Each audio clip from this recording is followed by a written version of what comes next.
system.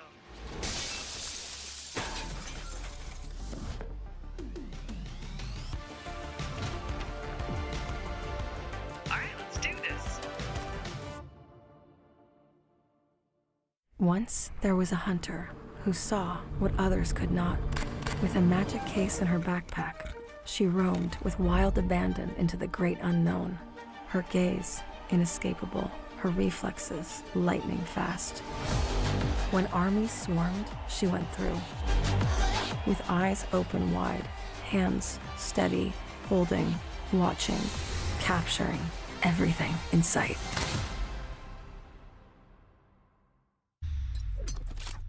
The Crucial Pro DDR5 RAM kit comes with a sleek, modern look that will complement any build. But aesthetics aside, it's the performance that really matters. So let's dive into it.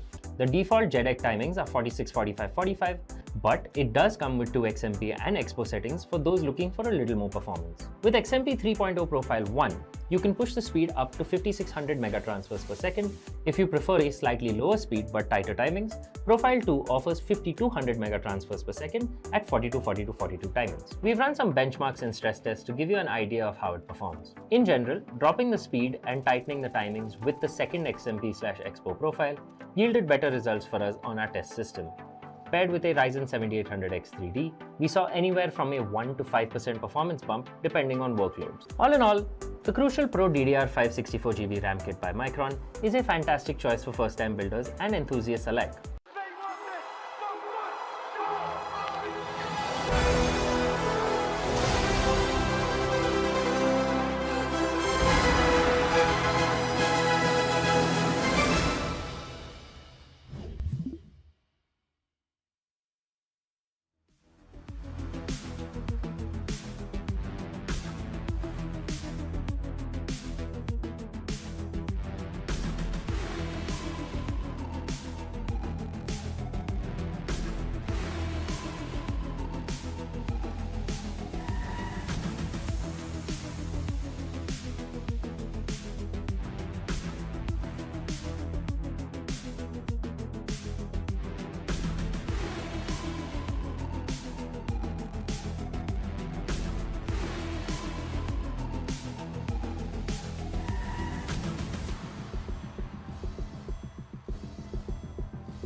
Alright folks, welcome to day 7 of the Esports Club presents Showdown Series Season 7, powered by Crucial by Micron and of course our media partner Gossip.gg. We are back once again, and this time is the most important factor. Two teams on the lower bracket finals. Will it be Team Asterisk or will it be Team Amigos who gets the spot towards the grand finals? I'm your cast for today, Babagusta. Alongside with me, I have my co-cast Zore Aiden, as we are here once again with the amazing matches that we're going to have for today. Indeed, man. Day 1 to day 6, it was a roller coaster ride. 8 teams had taken that entire weight of going ahead and showcasing their best Valorant plays, but it all trickled down to these 3 teams now. And from here on, we can get those decisions as well. Who's going to take the smaller piece of the pie, leading towards the bigger piece as well. The prize pool, guys. That's what is at the stake alongside the bragging rights. Asterisk, they have been one of the teams who have been dominating in this entire scenario of Showdown series. But now is the time. Is it going to be 10-7 or Amigos taking that charge? Yeah, once again, let's take a look at the prize pool itself, in which total of 8 teams gone all the way down to 3. They'll be fighting for a prize pool of a total of 1 lakh INR. First place receiving a total of 50,000 INR. Second place, 30,000 INR. And of course, third place receiving a total of 2,000 INR. But especially in the lower bracket finals, the one who gets eliminated out will secure third place, securing 20,000 INR. But I'm pretty sure that they want to get the security of the grand finals. Either they would have the first place prize or the second place. So let's take a look at the brackets as well, as we take a look at the amazing journey that we've had in the Showdown series all the way from day 1. Now we are at day 7. Amigos versus Asterisk. The winner of this matchup will have a straight ticket to the grand finals, going up against Team 10-7. They had to go around haggling, thinking that now is the time for them to go ahead and showcase their gameplay. Lower bracket finals, super important for both these sides. Amigos, if they win, it's going to be a revenge matchup against 10-7. If Asterisk win again, it's going to be a super interesting matchup. We all are awaiting this entire situation for a really long time. Asterisk, they have been showcasing their individual gameplay since a really long time, tournament after tournament. And now, once they're already there towards the lower bracket finals, might as well go ahead and showcase their A-class gameplay. Absolutely. Lower bracket finals, as we take a look at the level up leaderboards as well. Almost all of the standings that we see are currently in the side of Team 120 FPS. First, second, Doxer and Caramel with a total of 64 maps and 60, currently standing on first and second place. And of course, third place from none other than Ceylon, who will be receiving their riot gear goodies soon enough. Soon enough. And talking about the other few players who are there towards the bottom, Yash, he still has their opportunity. I believe he can step up the game as well. Same goes for Neko alongside Ginola. They have to force things towards the third map in order to get something better towards the level up leaderboard, as they are way too at the bottom. Because on Batman, his run was really good, but unfortunately, the entire team had to bow out in the beginning itself. Gorange had to bow out. Same goes for Desync, could not perform that well. But eventually, they have kept themselves towards those positions, right? They were dominating at that point of time, but eventually, they had to succumb to the fate of getting the loss. And now, when it's all down to the 3 teams, well, Babagusta, things are going to get very spicy. It will be, and also a little bit on the level up leaderboards too, because we currently have Yash securing 7th place. So high likely chance we could see some major changes around like in 6th or 5th place. It really depends on the performance, and he's been doing exceptionally well in the lower brackets as well. As you take a look at the top 5 agents, Omen, Sova, Cypher, Jet and Breach, most played agents in most of the maps. And of course, we have our top 3 maps in this series: Ascent, Haven and Bind. Till day 6, Ascent has been picked 25.03% times. My God. That's the fan following, man. It's like 1/4 already. And it's just wonderful to see this, to be very honest. Ascent being one of those OG maps, and people are choosing it till date because they know that they can do something about it moving on into the game. So I'm super excited to see even the map picks today, the map bans and the map picks, Asterisk, whether they're going to go ahead and get the Abyss map or not. But talking about the head-to-head, Ginola versus Wave. Both really good controllers. Ginola, especially, he was a duelist first, and then later on, heading towards the controller role, he is playing it to perfection, but there are some times where this man just goes aggressive for no reason. I mean, the same thing can also be said for Wave as well, but he always picks his opportunities. It's not always 18 first aggressive attempts, right? Yeah, exactly. You get to see that in the first blood as well.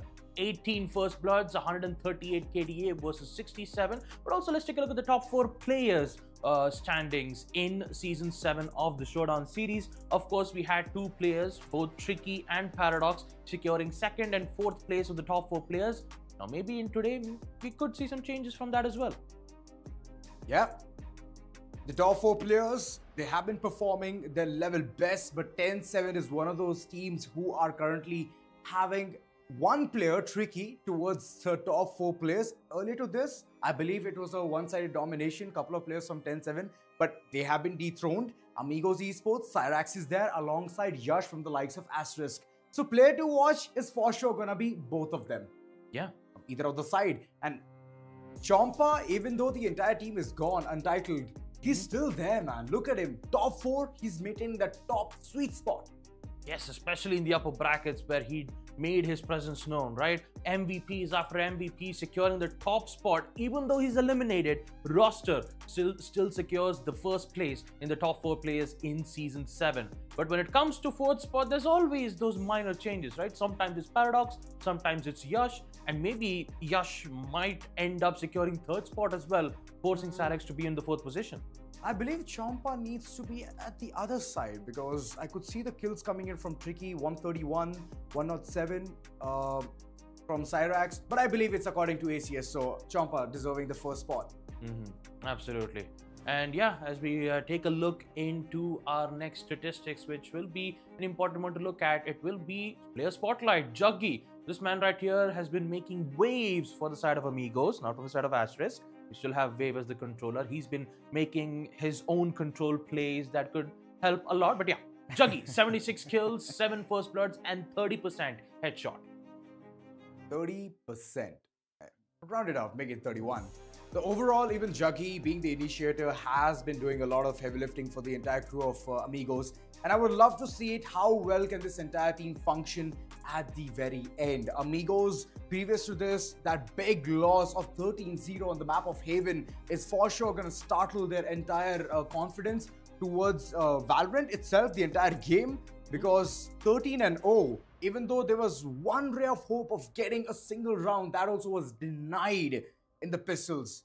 So I'm hoping that they have the mental reset that they required in order to go ahead and perform today and function perfectly. On the other end, Asterisk, they're confident. They defeated 120 FPS prior to this. 120 FPS could not keep their might till the very end. It was a 2-1 scoreline. They did force things towards the 3rd map, which was amazing. But eventually, Asterisk, they were in for a treat, man. They just knew every single place coming in from 120 FPS. And I just love the kind of enthusiasm coming in from their end. So moreover, it's the battle of redeeming yourself now. It's a redemption arc where Amigos is gonna set foot towards the lower bracket finals. Yeah, both of them has a story of its own. Amigos, they want revenge against Team 10-7, especially with a 13-0 monstrous win that they delivered on map number 2 Haven. Yeah. So I can clearly say that the revenge tour is already in effect. The same thing can also be said for Team Asterisk. Ex-champions of the previous Showdown series, they are here. Multiple, not just one, like two to three season winners. And now they are here to make another statement to show that they are the best of the best in the South Asia region. And you can clearly see that both of those stories collide in this lower bracket finals. But the thing about the entire double brackets elimination is that they've already lost their safety net, and we only have one spot in the grand finals, in which 10-7 already secured one. Just one empty spot. It's either Asterisk or it's either from the side of Team Amigos. Who will it be? It's an amazing story to uncover once we get to see all the 3 maps. Well, the smoke screen is gonna fade away real soon, but before all of that, the map veto, right? Yep. It's gonna be super important now to what maps have been chosen, especially when it comes to Asterisk, because if they choose Abyss and Amigos is already up for giving that map, then, well, Asterisk, they can easily go ahead and get that map for themselves. Because of their perfect plays, the mid control is always on point and it keeps working out for the best for them. And they have perfected that map to the point where even if it's going to be 10-7 against them, they can still manage to squeeze in multiple rounds. So Amigos, I believe you're ready for this, and I'm hoping that your map selections are going to be on point, because it's do or die, both the ends. And in this battle, who's it going to be who will head towards the grand finale, man? That's going to be tomorrow itself, a BO5. And well, we were talking about map Vito, and it's right in front of us. I'm just hoping to see a newer maps that will come in. Oh, wait a minute. Just by talking about new maps, is that a pearl I see from the side of Team Asterisk? Yes.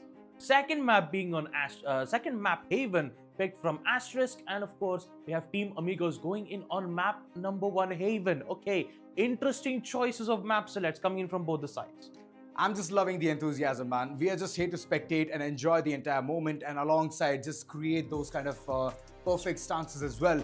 Haven, really good selection coming in from Amigos. They are pretty confident, but yesterday's grueling defeat, I'm hoping that they're already having that mental reset that they need in the upcoming game.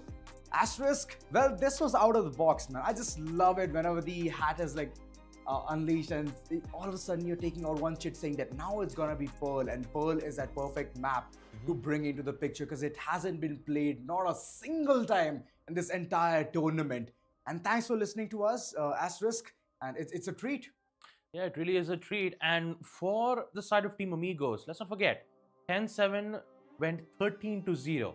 And now Amigos Esports, they've decided to pick map Haven, and they'll be going on defense first. As we take a look at the agent select as well, I believe we have a double initiators from the side of Team Asterisk. We have the Sova and the Breach. And of course, we have a Neon from the side of Team Amigos.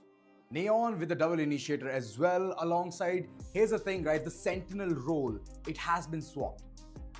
There comes Neon with the KJ, and on the other end, it is Cypher. Cypher gives a lot of information, but KJ's turrets alongside the alarm bot can do the equal amount of job. So I want to know how well the entire team can swing according to the information that has been provided. Alongside the fast executions from the likes of Amigos needs to be on point, because again, Neon has become that situational duelist in the map of Haven, and in order to squeeze the maximum value, they need to hit their first shots. Yeah, it's basically a switch.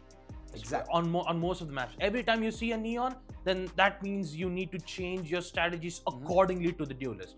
When you see a jet duelist execute towards the side, it's always a cloudburst, a dash, and an execute. Whereas Neon, she just sprints towards any of the sides she can go through. She just slides into our DMs and just, pops up, says hi, and then just goes away. High speed Daredevil. Guys, let's just dive right into the game. The first one coming right up.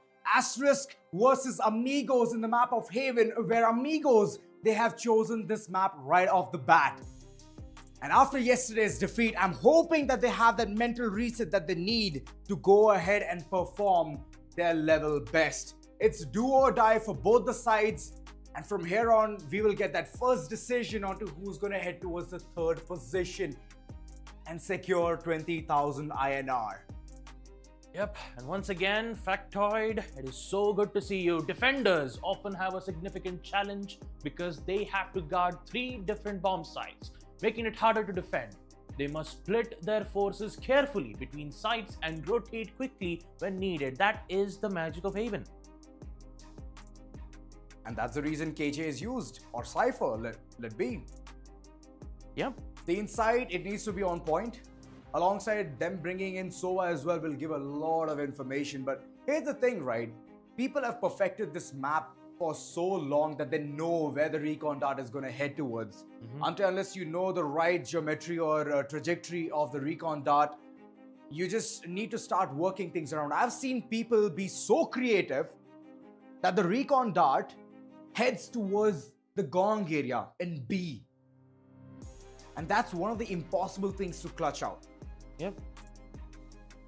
Usually on gong position, it's always an advantage for both the sides. Like if you play it well, especially like even on defense. See, like even on post-plant situation, if the attackers do get control of gong, then what is going to happen? They just have to focus on the 3 of the side, one that connects to mid, the other that goes in towards A and C. They just have to focus on 3 areas. But for defenders, if they are hidden in the execute, and if the attackers don't get to check gong, that's where most of the problems would happen. So yeah, I can definitely agree on that. You know, B is not at all favored for Anyone? going for a post plant. Not at all. Especially for the attackers. There are multiple ways from which the defenders can go ahead and pincer them. First off the mid, then the C link alongside A link as well. So in order to ignore all of that, they just move away from B, head towards either A or C.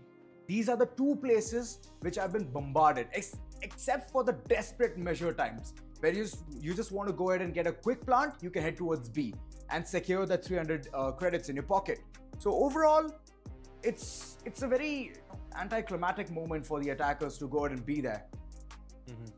Yeah, right now we'll be taking a slight tech pause as Ginola just had an unfortunate disconnect. So not to worry folks, he will be back as soon as possible. But yeah, talking about Map Haven itself, yes, on the site of Map B, you have 3 avenues, which will be really difficult for the attackers to hold that important line of sight.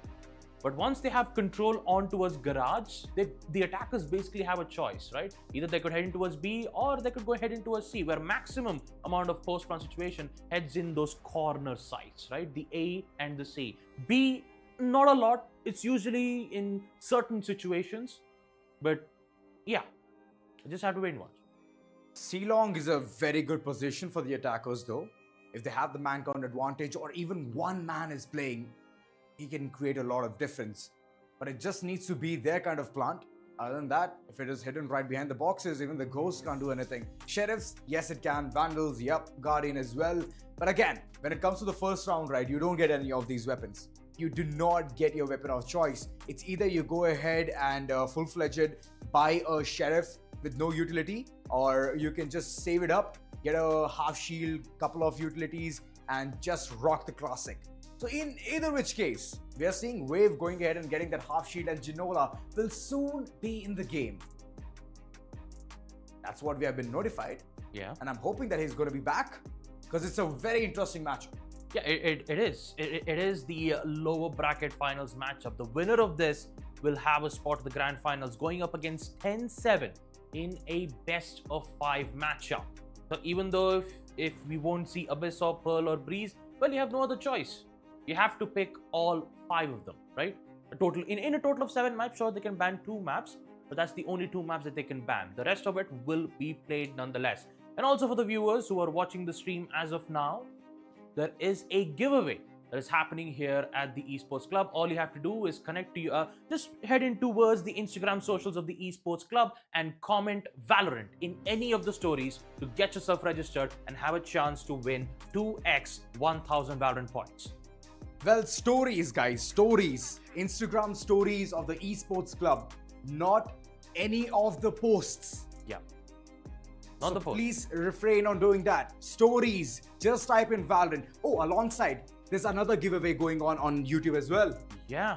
1000 VP points. All you have to do is type in !Valorant in the chat section and you can enroll yourself in that giveaway. Man, in total, it's like 3000. Wait, I believe you're just going ahead and doing that right now. Oh my god. Guys, if you see in the chat anyone called Baba Gusta, then it's the caster itself. The competition is always at an all-time high, and so are the teams from the side of team lower brackets. All right. I'm just gonna let that sink for the time being. And River, it's all about the fragging potentials. The attackers are just rolling right in, getting 3 crucial frags, enabling the entire site. And look at the rotation coming in. Ginola alongside Xeon, slowly but surely heading towards the side, but the control is so sublime that you need to check those graffiti areas as well, else your death will be painted all over the wall. Yep, Team Amigos off to a bad start. It's a 2v4 as Team Asterisk are commencing with their hold in towards this post plant. Be a tough one. Llama bot will be used, but apparently most of the traps are being laid in towards B. Great shot though from Yash, and Ginola will also be picked out from Raze nonetheless. As we will get to see Team Asterisk start things off with their pistol round 1-0. 1-0, and that's how they roll.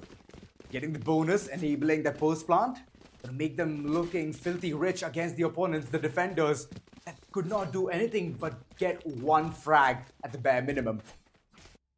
Now, what are they going to do? Juggy, he's going in for the Bucky. All right, alongside Xeon, investing on the Sheriff. So, they are expecting for some kind of return right here. And finally, the moment we just spoke about the Bucky, it's been retracted. Oh man, the fault line actually catches two of the players though. But at least it will not stop from the side of Team Asterisk to proceed with their push. Currently, you still have the lurker Cypher, who is watching his back towards C long. You've got to worry about the player in towards the garage as well. Slow push is being made. That is a huge 4 stack on A, which does favor for Team Amigos, but how well would they go? Oh, it seems probable. River, right across the corner, knows that the player might be right behind Juggy, and there's an entire crew. Ginola gets one, but the trades are going to be very quick. Vandals in the hand of Yash, and the site execution. Cyrax yet again, close-knit corners. He needs to be spotted and wave. He spots him, shuts him down. Xeon finds a value with that Sheriff, but for how long is he going to last is the question. Shots across, and he's just sitting there with 4 HP. Man, the bullet just sprayed all over. One more spray and he's done for. It's just 4 HP. And Rage decides to, go in with the aggressive. Again, sprays and prays through the smoke. And he will secure that as well. Team Asterisk, 2-0. Looking like a very strong start coming in on map number 1 Haven, which is a map picked from Team Amigos. Now comes the buy. 3 players already emptying their pockets, saying that we have nothing to show for. And the others with 200 and 500 credits. It's good, but they need to make it work. Else they're full buy.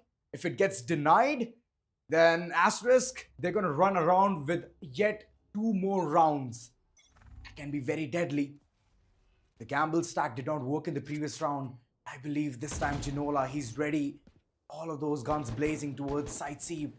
And the orb, it has been retrieved.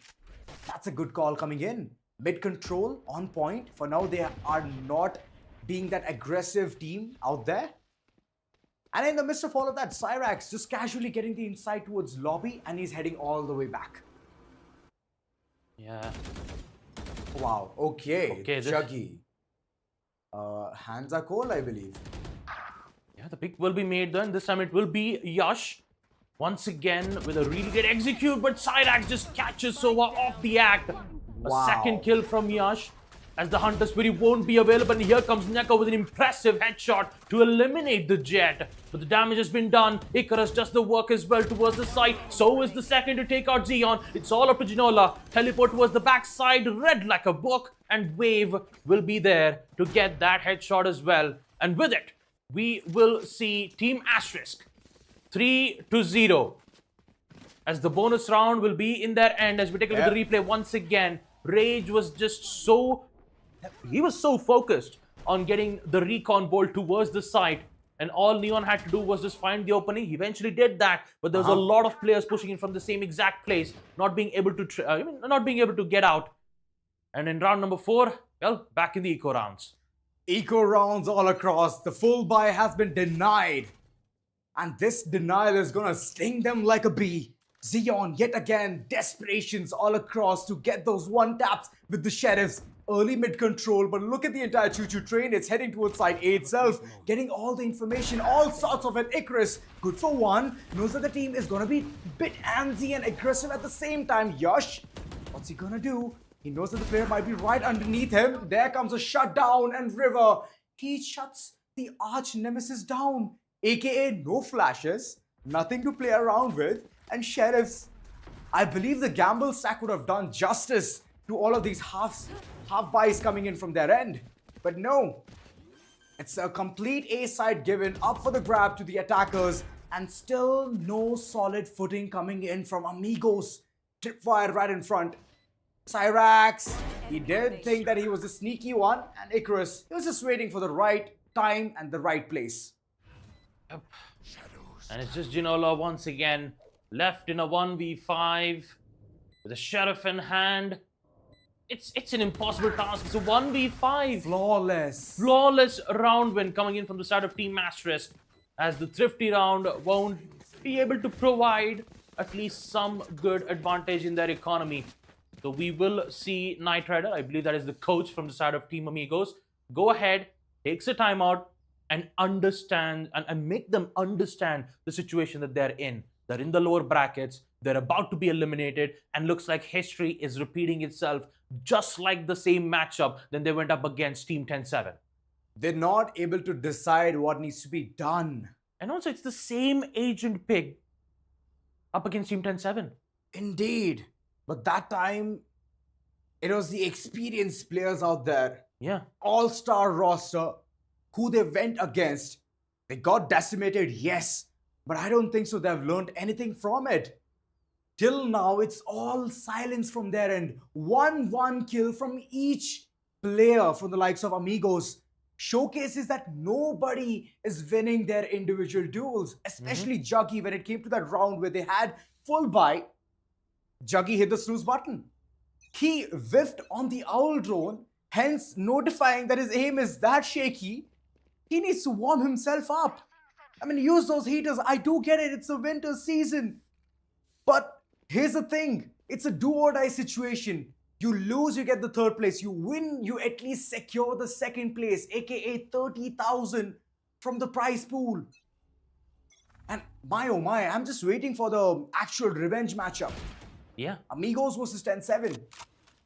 Yeah, but also it could be a different story if we did see Asterisk go up against Team 10-7, right? The debut match of Team 10-7 and also Asterisk, ex-champions, it could become their fourth. That'll be the first time that they're going against 10-7. Yeah. First time in this entire tournament.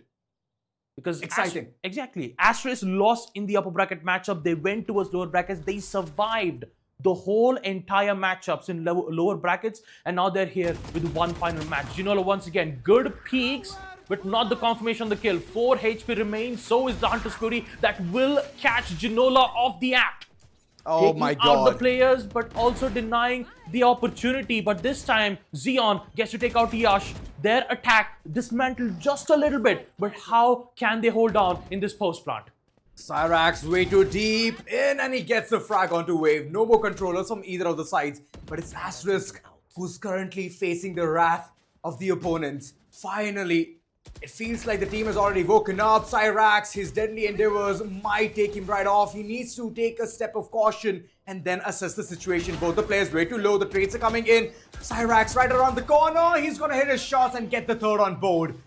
Amigos finally getting the first round. Couple of buy rounds were denied, but finally the moment of reckoning from their end.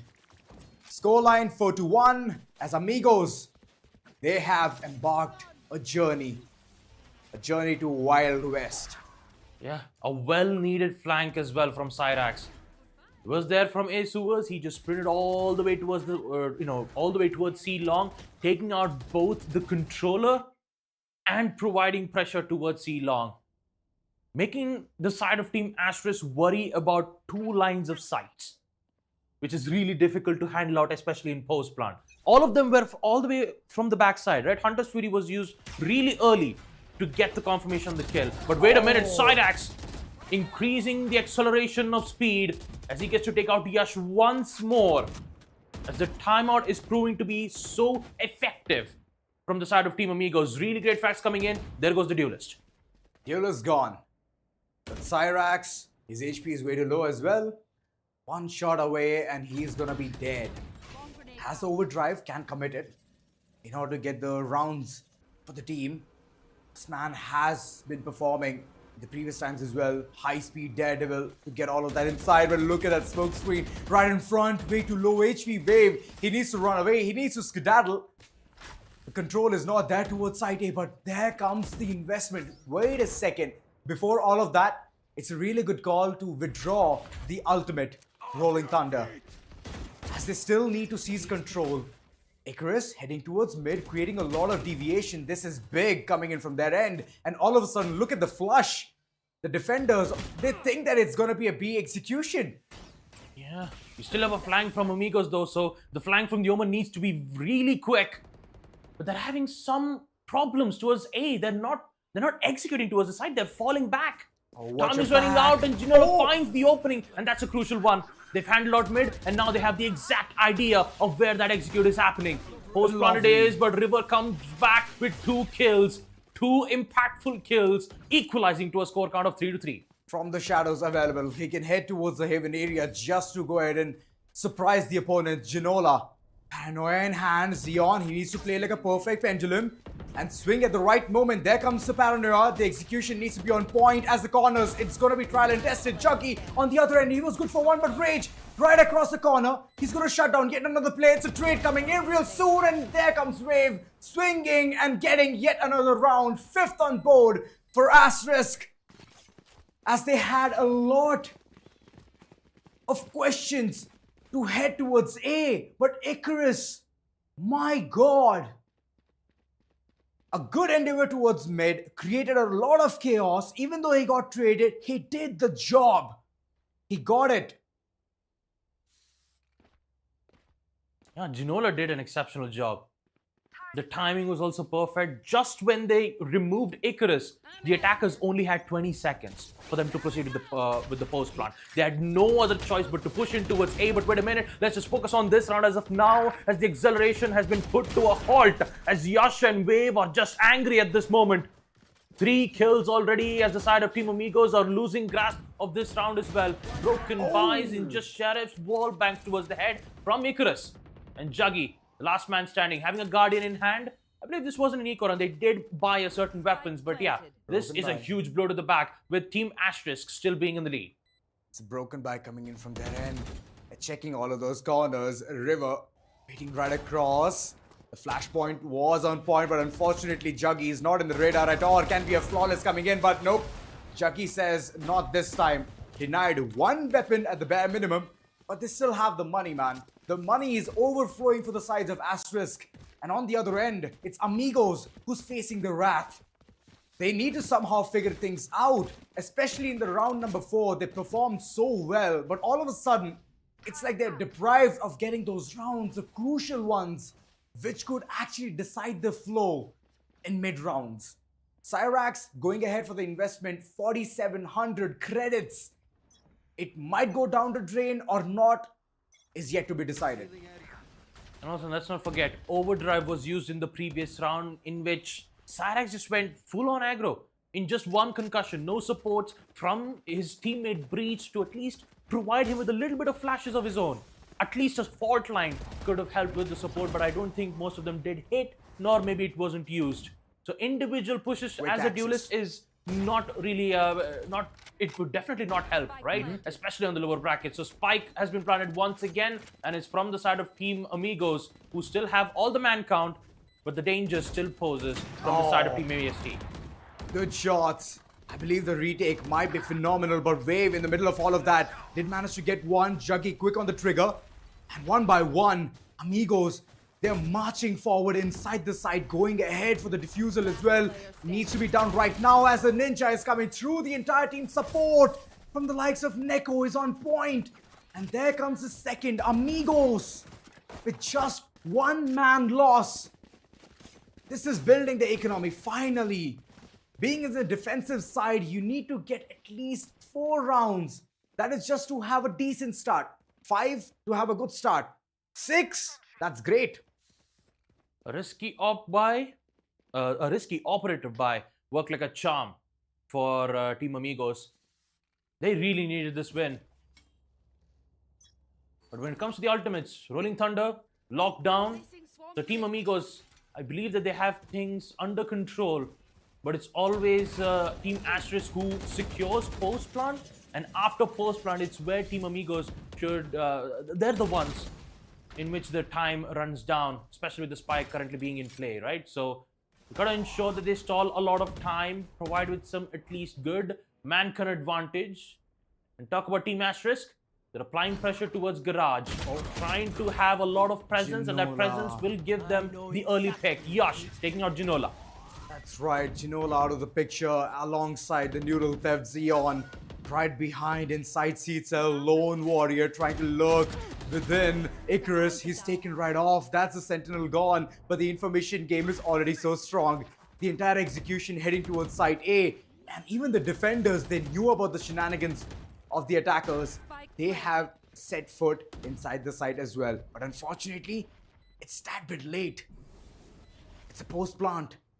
Cyrax still having the operator, spots Wave on the opponent's side. Trigger discipline on point, and there comes a fake TP. Wave. Is his identity gonna remain the same way? Cyrax, that was a vain move coming in from his end. Did jump down thinking that he might get a kill or two, but Chucky, he's quick on the trigger. He wants to get all of those trades for Rage. My god. The shock dart. The shock dart. Perfectly placed and gets couple of frags from it. Knowing that the opponents are way too weak, beaten down to pulp. And this is not good. You're getting one round and all of a sudden you're silent for 3 more. Amigos. That's not how you roll. That's not why you chose this map to begin with. All it takes is just one shock dart to change the whole factor of the match. Juggy had like such good positioning. He took out both the players. Next thing you know, just shock dart with some good geometry that would, end up getting 2 kills. Not just one, 2 kills in one shock darts.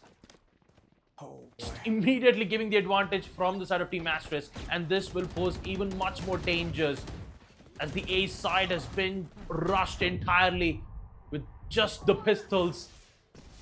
It's all up to the Neon, in which he needs to deal with a 1v3 situation. His location's been revealed from the trap. Information's given even from the cams. Like, they know. You even have the outrun that's gonna ping Neon's location too. Yeah, there you go. Yeah, he's been bombarded by all the utilities, man. Bombarded. He needs to stay alive. Next round is not going to be that easy. The Judge, for sure, are going to see better days in the near future, but unfortunately, he chooses to risk it all. And with that gamble, it's Rage getting the 3rd and the round as well. Rage against the tide of time. Asterisk. Timeout once again. Yep, getting the 8th and forcing the defenders to go ahead, get those timeouts. And with that, they need to use all of the ultimates economically. Especially Rolling Thunder. It's going to help in crowd control. It's going to help them in post-plant retake scenarios. And they need to make every single ultimate count, especially Juggy as well and Genola having from the shadows. This is the round that they put every single thing forward. In the previous round, this is the same thing that I was thinking. That, yeah, you do have the ultimate, Neko, but you need to utilize that as well. Imagine forcing the opponent to just go ahead and have that concussion because of the Rolling Thunder, and then later on swinging around with your classics. The probability of you hitting those shots are going to be so high. Yeah. And the opponents, they're going to be sitting ducks. I do get it. There's one part where RNGesus is going to help them out, but eventually that also is like a slight 40% chance. So take that gamble, take that risk. At least you won't be sad about the previous round. Especially with the concussions as well from the side of Team Amigos. Neko, like you said, Rolling Thunder definitely helps in thrifty situations. Even though if you don't have a Rolling Thunder, a fault line is more than enough to convert those 50-50s into a 70-30. He utilized it, but unfortunately all the teams are so aggressive, man, especially Asterisk. They know that they have the upper hand, and they're just forcing the opponents to think twice for the next move. And with this, Amigos is looking so underconfident in their own map pick. So it's warning signs all across.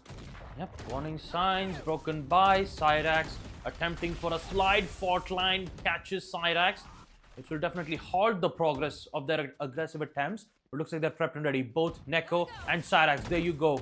The fake push, and that fake push followed up with 2 kills from Neko is just so well done. And here comes Juggy with the Hunter's Fury. So well done. A fake double peek that ended up favoring for Breach. And now it's a 2v2 once again. This time, Amigos has a chance. That's right, from the shadows, utilize and Wave, he's just gonna go ahead for the post plant. It's a C-long plant where Yash, he can equally contribute to this entire situation.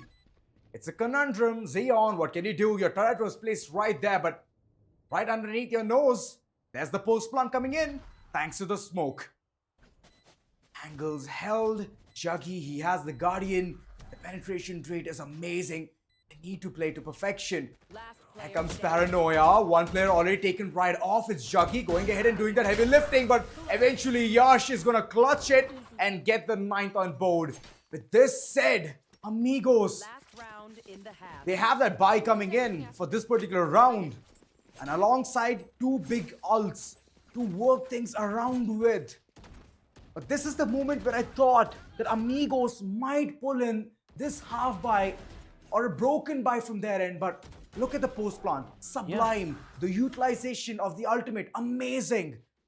Asterisk is getting everything accomplished in the opponent's map pick.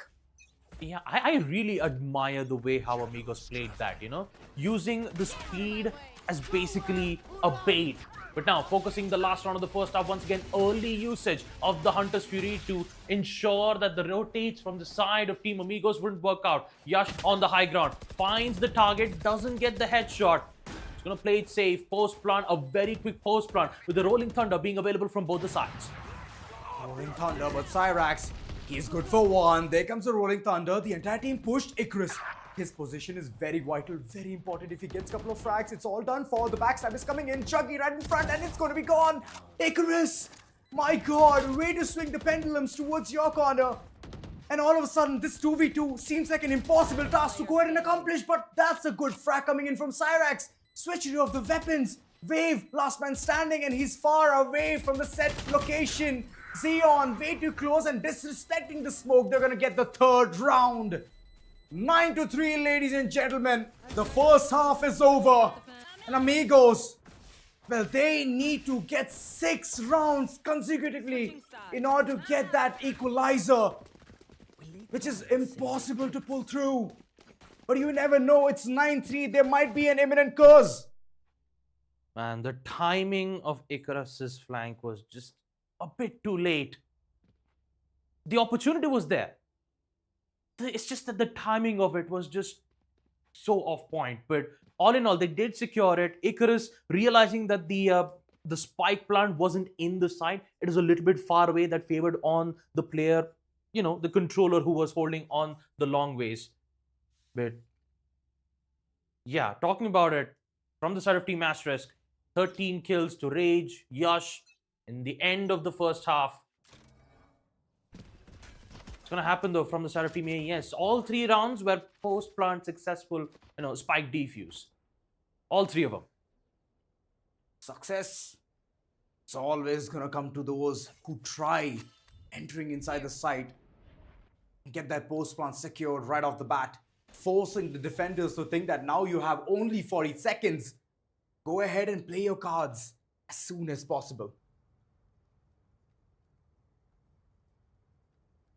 Rage jump peeking all across just to get the information, and it's gamble stack coming in. 4 players. Oh, he's the head. Great headshot with the Sheriff from Yash. Falls back, and now I believe there will be some presence maybe towards the A side. Cyrax just a bit worried that one of the players might be playing really close, unless and until if they get some information and maybe they execute from the fault line. The executes will be made. Really great flash, but unfortunately Cyrax is also flashed in the process, denying the opportunity of a really good execute from coming in from the side of the attackers, as Asterisk continues to maintain their lead even in the pistol rounds. 10-3. Being the high-speed daredevil just makes you so vulnerable. And that's what is happening, man. Not able to perform. Cyrax, well, it's for sure stinging him, saying that I'm not able to perform. The flash was so on point coming in from River, so well timed.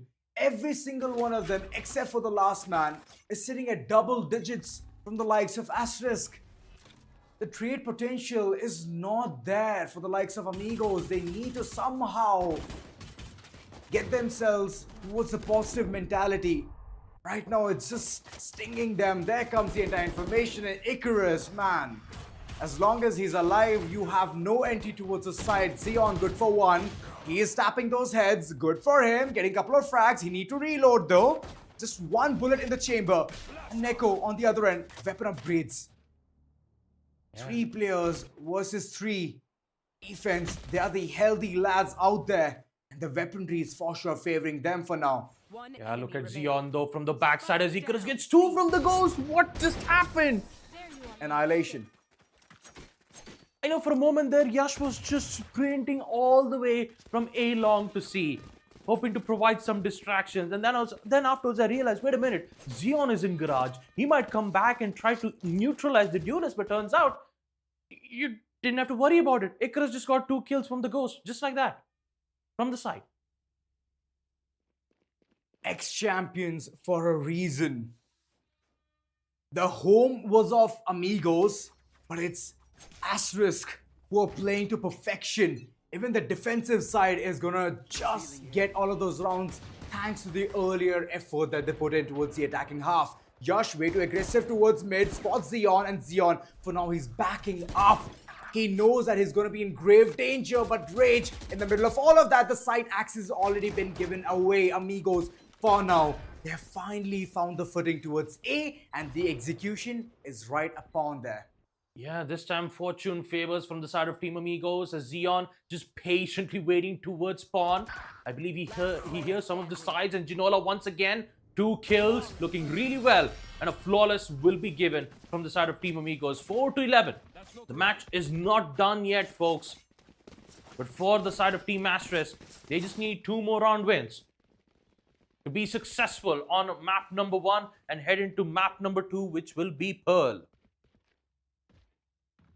Pearl, my god, it's a treat, man. But before all of that, I want to see how well can this entire team perform now in their own map pick. Amigos, so far it is not looking that great, but the previous round was a flawless. For sure, it will give the confidence to the entirety of the team. And Ginola, my god, he started popping off. That's good. That's a really good sign. Now they have to get multiple rounds in order to squeeze in that equalizer. Xeon, good for Yash. Gets a first pick right off the bat, but the garage control is not going to be that easy. Wave shutting down the opponent duelist. That's a big loss because the high-speed Daredevil is gone.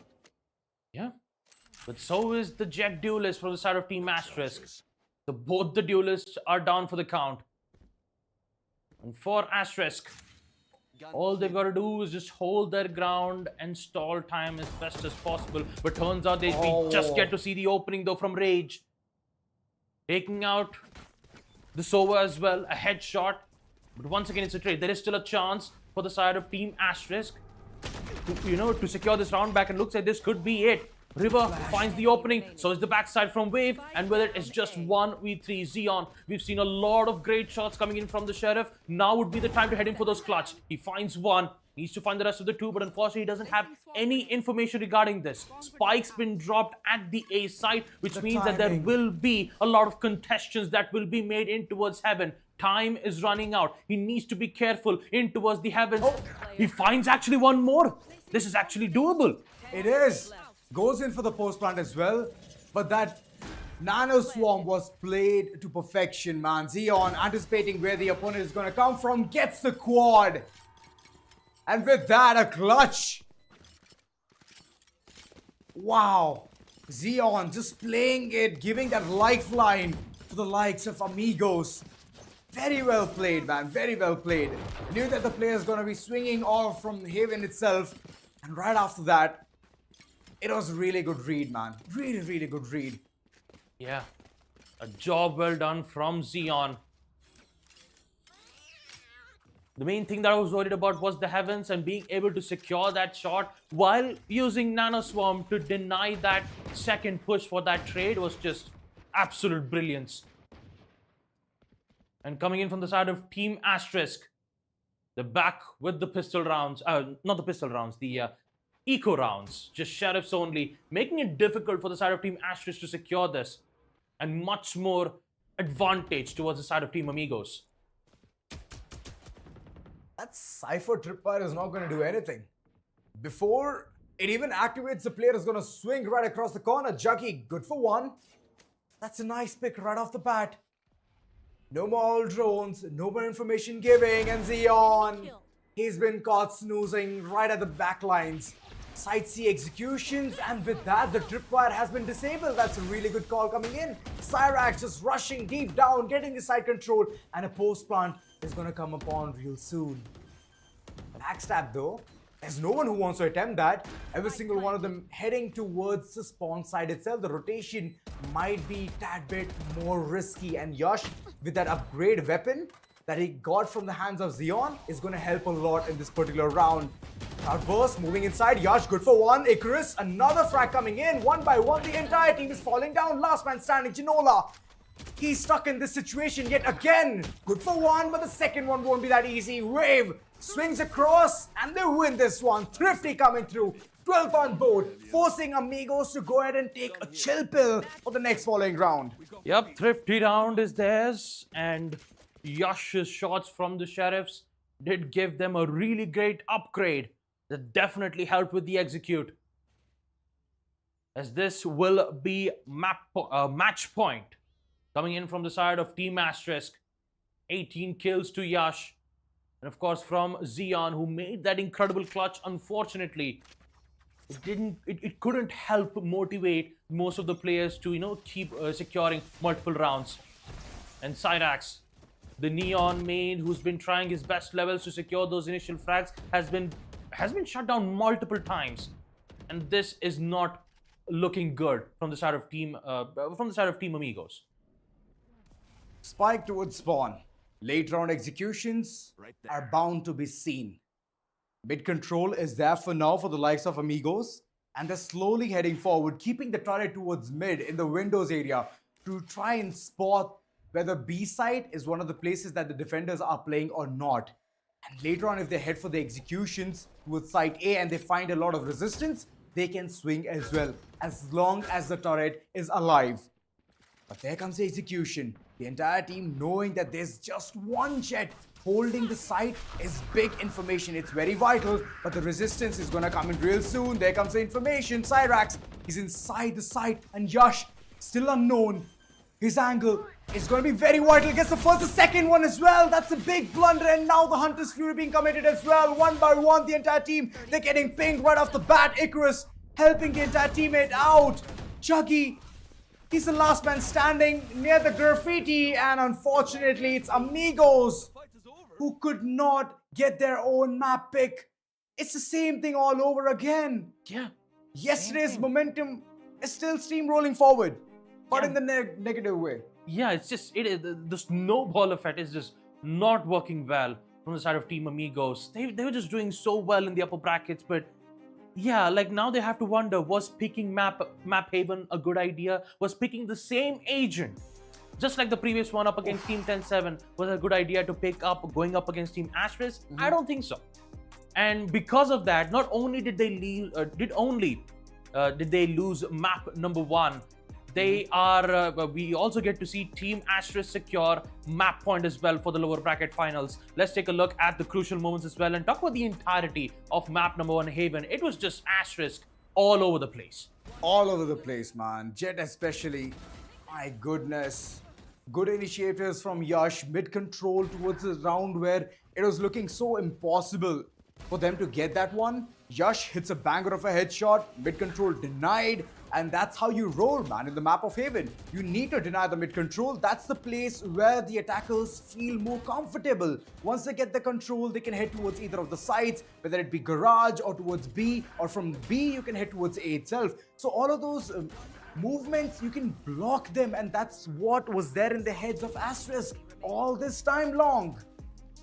Yeah, let's not forget, 2 timeouts back to back from beautiful. Amigos. Yeah, this was a really great clutch though coming in from Xeon, using the using the ability to ensure that the double peaks would not happen, and being able to secure post plant. It was just a really great clutch coming in from Xeon. But unfortunately, at the end result, it will be none other than Team Asterisk who will secure map number 1. As we take a look at the scoreboard, Juggy 15 kills in total. Meanwhile, Yash with a total of 24 first kills.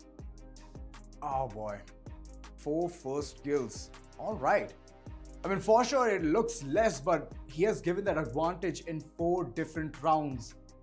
And wherever I've seen him create that difference, it was in the buy round nonetheless, giving the man count advantage. Hence, just shattering the hope of the opponents to think about getting that one.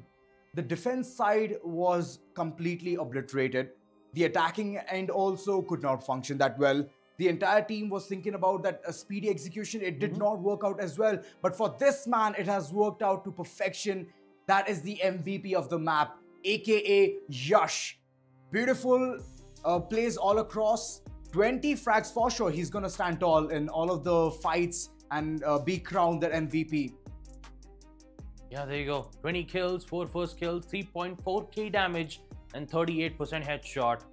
Yash has been the star player for the side of Team Asterisk, and every single time when the match comes to an end, especially on a match with Asterisk, MVP of the match always goes to Yash, no matter what. It's Yash or Cyrax, and sometimes I've seen even Juggy. Juggy. Yeah. Juggy getting the MVP. So, well, that needs to be changing, man. Single digit won't be helping the entire team, to be very honest. The trade needs to be on point. I have not seen those trades coming in from the likes of AMIGOS. Starting a few rounds, they were so isolated. Right after the timeout, they were getting the rounds. But again, post timeout, they could get a round and then yet again lose another one. Yeah. So that's just breaking the entire momentum. Yeah. And once the momentum is broken, once the train has been derailed, you cannot do anything about that because it's Asterisk, for crying out loud. Yes. And not only just that, being able to lose a thrifty round with Yash only having a sheriff. Yeah. KJ was so low on HP just by that one single break, right? Sorry, just not break, one single kill from the side of KO was more than enough Indeed. to secure the site with the help of the upgraded Vandal Yeah. and secure a thrifty round. That was how risky it was. But for map number 2 to happen, folks, which will be Pearl finally, we'll be taking a short little break and we'll be right back as soon as possible.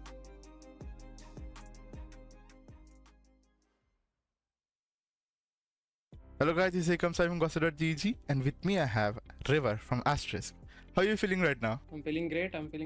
Without further ado, let's start with the questions. How did you start playing Valorant and what drew you to the competitive scene? Started playing Valorant just after CS. I heard about Valorant like is coming out, new tactical shooter, got into it with my friend. ASTERISK, shout out to him. He's the one I started with. And as we kept playing, kept getting better, we got to know about the competitive scene, kept on growing, and we got into it. Never looked back. That's really great. The next question I'm going to ask you is, what are your personal strengths as a player? How do you contribute to the team's success? I think personally, adaptability is my utmost strength. I think I can adapt to any role, any agent, anything that my team wants from me. And I think I feel like for the team, it's pretty important to have one guy like that. So the next question I'm going to ask you is, how do you manage the pressure of competing in a tournament? Mostly it involves just straight up belief, like just dumb belief in yourself, your team, and the practice you've put into your skill. That's it. That just handles the pressure. It's nothing else. And keep drinking water, man. The next question I'm going to ask you is, what challenges have you faced as a team and how have you overcome them? Most major challenges, finding the perfect first 5 for the Asterisk project. That's been a bit dicey over the months, but it's all right. I think we've overcome it. You guys will see it on Twitter and overall. In our next tournaments, you will see us dominating even more. TEC is our home ground, man. Like this Showdown series, this is the 4th time we're playing, and this will be the 4th time we'll win it this season. That's really great. We're looking forward to it, and that takes us to the next segment. That is of rapid questions, this or that. I'm going to ask you a series of this or that questions and you have to just tell us what you feel like it. Okay, first one thing I'm going to ask is Phantom or Vandal? Phantom. Prime Demon 1 or Prime Aspus? Honestly, Prime Aspus. Boaster or FNS as an IGL? Boaster any day. Gen G or Paper X? My heart goes to Paper X, but on paper Gen G. I think I'll choose Paper X. I love them. Okay. I love each and every one of them. Outlaw or Marshall? Marshall. Askerosi or Deathmaker? Deathmaker. DMY. Prime 10s or Prime Ye? Prime 10s, man. No one can beat him, bro. That shouldn't be a question. I'm offended. Prime 10s, bro. Any day. That's if really good. If I say otherwise, ASTV will be on my case every night, every day. The current EDG roster or the Prime Optic roster? That's a good question. I think, honestly, I hate NA EDG roster. Okay. I love when they come up like Chinese Valorant are like on top, like they come up with some shit. and I love watching it. And last but not the least, my favorite question: River Vandal or Kuronami Vandal? Okay, Kuronami Vandal Alright, that's great. That's really for great. my goat Yashara. Yes, I This was need it. River from Asterisk, and it's really a pleasure to have you around. And we'll see you guys next time. Bye bye. Follow me on Twitter, guys. RiverVal0. Bye, guys.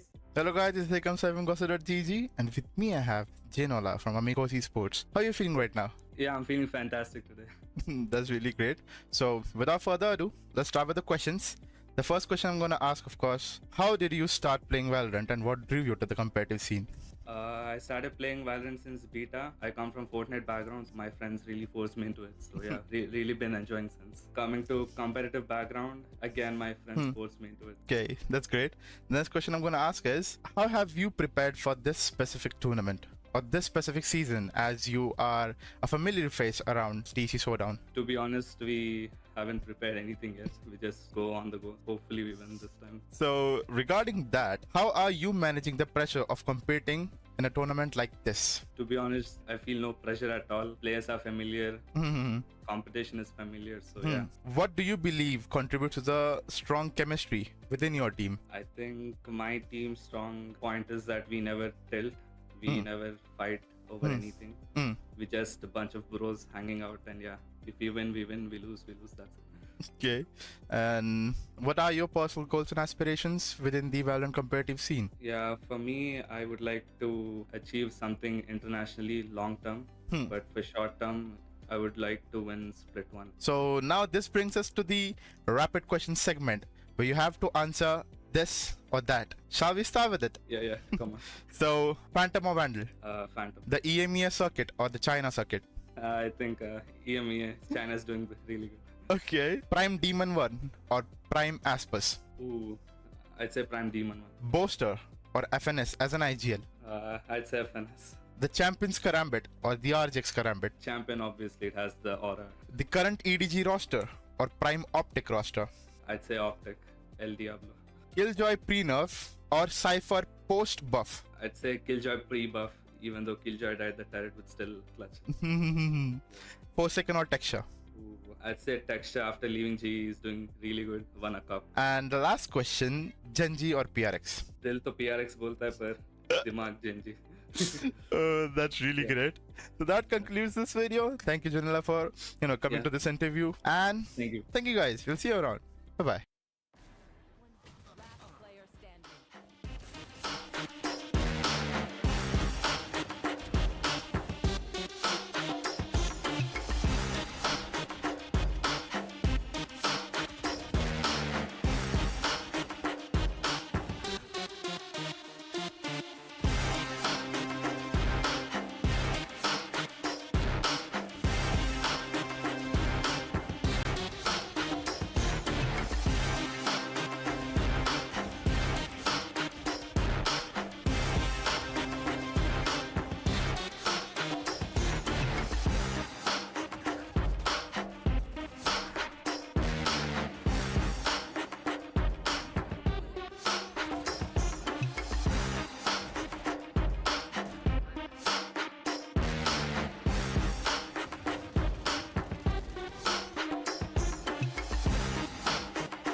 All right, we are back once again, ladies and gentlemen. You guys are watching the Esports Club Showdown Series Season 7 for Valorant, and we all are here witnessing lower bracket finals. The first game, unfortunately, did not favor Amigos, but in the second map, what's it gonna look like? Because it's the opponent's pick. And Asterisk, they just know every single thing about Pearl, man. Yeah. Nook and cranny. And making a decision to use Pearl on map number 2, especially with the rest of the lower brackets match, where we did not witness any of the teams pick Pearl. Now I'm curious to know, why did Asterisk pick map number 2 Pearl in the first place?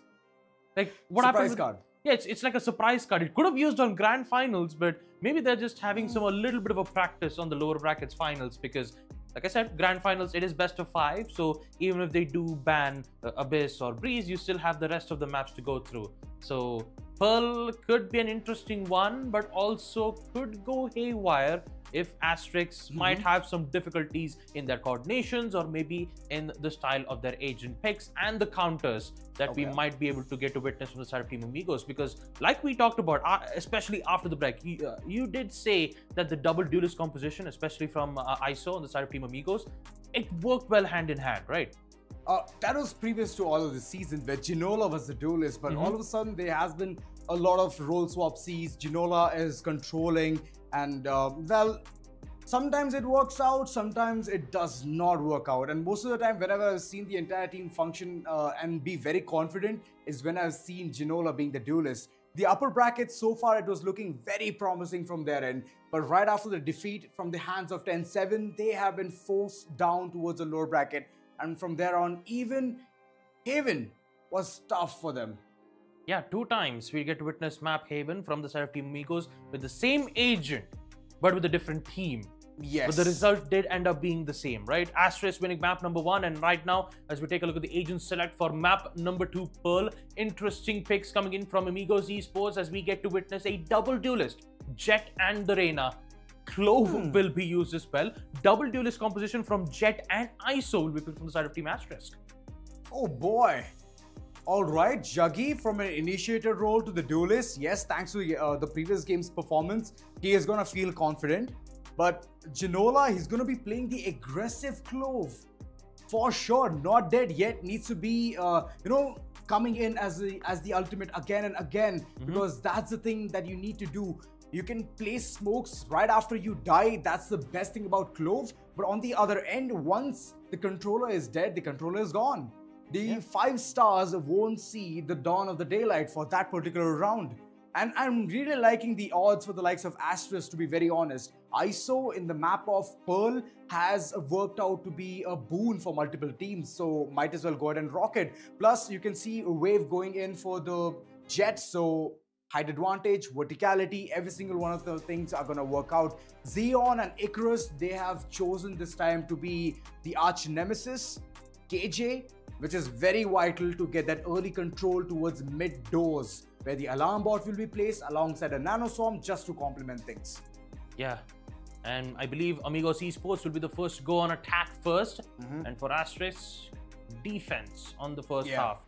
So I have to say, for, especially when you talk about Clove, everyone keeps saying it's basically Arena 2.0, especially having the haste ability from the side of Clove, where every time when you secure a kill, you can easily reposition yourself with the power of movement, right? So she has that speed that can help you get off in those certain repositions. But like you said, Clove has to be aggressive. Even if she gets picked out, she'll be able to play smokes even after death. So I'm quite intrigued to see how well it goes. So hopefully, I believe we will head into the game right away with map number 2 Pearl. After a really long time, right? It's been like 6 days since we didn't get to see Pearl, and we kept asking, when will we see Pearl? When will we see Pearl? Well, now the time. Like, now's the time, and we all know who to thank for. Thank you so much, Asterisk. I mean, we all were waiting for the new map pick. Of course, it's very refreshing, to be honest.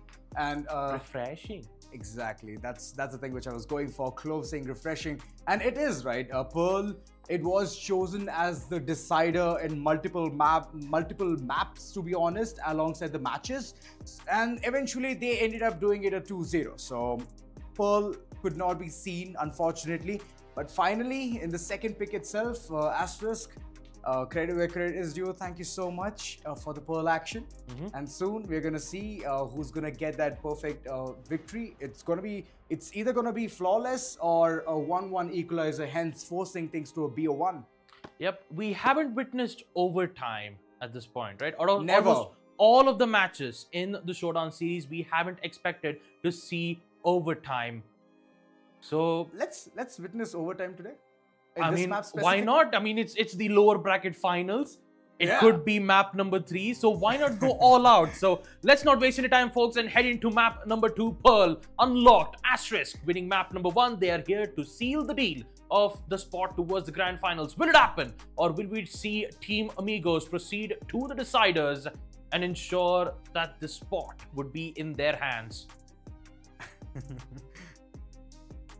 You know, there was a lot of talk coming in from a player who did not play the game for 2 months. And I'm hoping that the Pearl goes towards overtime. Not gonna lie. And there you go, the factoid. Pearl has been picked for the first time in TEC Showdown. Thank you so much Thank you for so stating much. the obvious.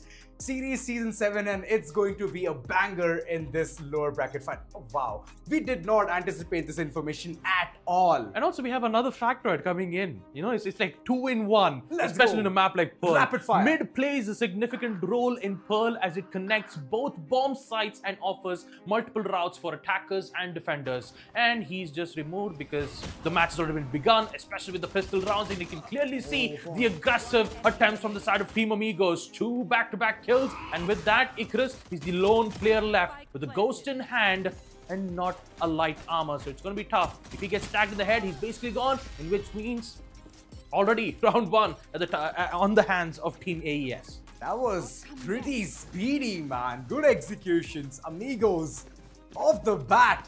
They're like the Grim Reapers taking away the first round, the pistol round nonetheless. Happy faces. That's what I like to see. Before all of this, it was just grim sadness and that grin that the opponents have won in their own map pick. Amigos. Yeah, that's how you mentally reset yourself. Yeah, a good way to start things off. Pistol round is theirs, and I believe, Good Bharatanatyam though coming in from Neko. yeah. And it's actually very tough to pull it off, especially in a digital game called Valorant. Yeah, all you have to do is spam. What's Yeah, it's it's spam, but you have to do it in a rhythmic pace. It's not that easy to try to conduct the simple dance in a synergetic way. So yeah, I kind of fumbled over there, but yeah, For starters, it's not simple. yeah, it's not simple. It's a classic dance for a reason, okay? Yeah. Now let's focus on the classic maneuvers coming in from Asterisk. They are starting towards the defensive side, and unfortunately, they don't have the pistols, which they've been securing a lot. But now is the time for Amigos to go ahead and get their follow-up. Rage, good for 1. Even though the lead came into the picture, he was so adamant in all of those shots. Beautiful. Oh man, even with the Lear, somehow Sova gets away with the frag. But the danger still poses a threat, and Yosh, man, what a shot from the Sheriff. Good night. There goes the controller, spike information in their hands, more? and one more from Yosh as his Sheriff basically has fire bullets in them. It's singing the song of death. There are multiple peaks coming in, and there's the Thrifty. My God. Asterisk, not sparing the attackers for the first round's deeds. And this is big. Thrifty secured, forcing the opponents Speedy Thrifty. on their sheriffs. But this time, no half shields. Every single one of them has invested. How well will that investment come forth? Is the question. Juggy is the only man who has like 4 kills. Zeon, Ginola yet to open the account. Yeah. And same thing goes for River and Icarus as well. Yeah, River and Icarus. I believe they still need at least like 6 kills to succeed for a kill, Good but night. just as we get back into the game, we can clearly see the kill feed of Wave securing one, River getting the other, taking out Cyrax, and just like that, both the duelists, poof, disappeared. Houdini. Houdini who? Icarus. Long my shots. Look at the peak. My God, so precise. And the Guardians, the penetration rate is insane. You cannot peek around the corner thinking that you're safe. Nope. It's a flawless coming in. Asterisk upgrading their pistols, getting those sheriffs, and next round is going to be the buy coming in for the likes of Amigos. How well can they function now? Because the first round, it was speedy indeed, but you cannot pull off those stunts again and again. The opponents will know that you might do it. But here's the thing, right? Whenever you want the element of surprise, you can always go in for the rush executions. Yeah, either a rush or maybe a split push, where either you try to get in for the early peak and then make your way towards any of the two sides, while the lurker does its job with the surprise element still being available for them. But aggressive attempts once again from Yash. This time it will be denied from Ginola, and a second taking out Wave. This time Amigos are currently the ones who can gain the advantage, but no, he's currently caught. Still survives in just 10 HP thanks to the haste. Will fall back safely. It's falling back. Rage, that's a big blunder. Of course, there's going to be a backup coming in. Ginola, he's smart. He's not going to play around those corners all alone. Last man standing. What can he do? River, given a really big task of clutching the round with a 1v5 nonetheless. But Ginola, good for the third. The swing never misses, and Guardians all across. And they are just doing the perfect job of getting those frags. Ginola, well, credit where credit is due. The previous round, all thanks to his individual prowls and gameplay, the entire team has been rewarded a round, hence forcing things to a 2-on-2. Operator will be bought from Wave. They still have enough economy that even if Wave loses the operator, he could still buy it in the next round. But yeah, talking about the side of Team Amigos, they have a really good hold. Lear will block line of sight, but Wave think of decision to getting a shot. You'll be able to miss it, and that will give the information for Amigos that is best to not commit to this A long. So they'll go fall back. And talking about a map like Pearl, mid is always the best contestants for the attackers. It gives them the opportunity to either rotate or commit towards B, and looks like they will be doing exactly that. River gets one, Juggy gets the other, Cyrax just sprinting towards, but the Astra is currently heading towards the smoke, but he'll get caught in the act. The backup is arriving way too late, the cavalry. It's not going to help the entire team gain the control towards the side. It's a 3-on-3 or a retake nonetheless. Eeks around the corner, super vital. Yash going ahead, activating his shield. If he sits and puts on the shield, it's going to be more vital. Ginola right around the block. It's a lot he needs to be doing. Does the heavy lifting. The shots are going to be fired. Ginola, last man standing, 1v1 situation. And Yash, unfortunately, he fades away as Ginola. He's here to go ahead and clutch multiple rounds. It's the second round being clutched by Ginola's lonesome individual gameplays. Very low on HP. The haste just does its work. And we can clearly see the side of Team Amigos slowly bringing back the rounds that they've lost. As they've managed to secure a really important lead. Empress is available for Juggy, so this will be a difficult moment for the side of Team Asterisk, as they will have a very powerful duelist execute. But Wave, he has the operator in hand, and he needs to make sure he doesn't miss his shots, because if he did, then the moment of opportunity will be missed. Yeah, they'll be so cautious.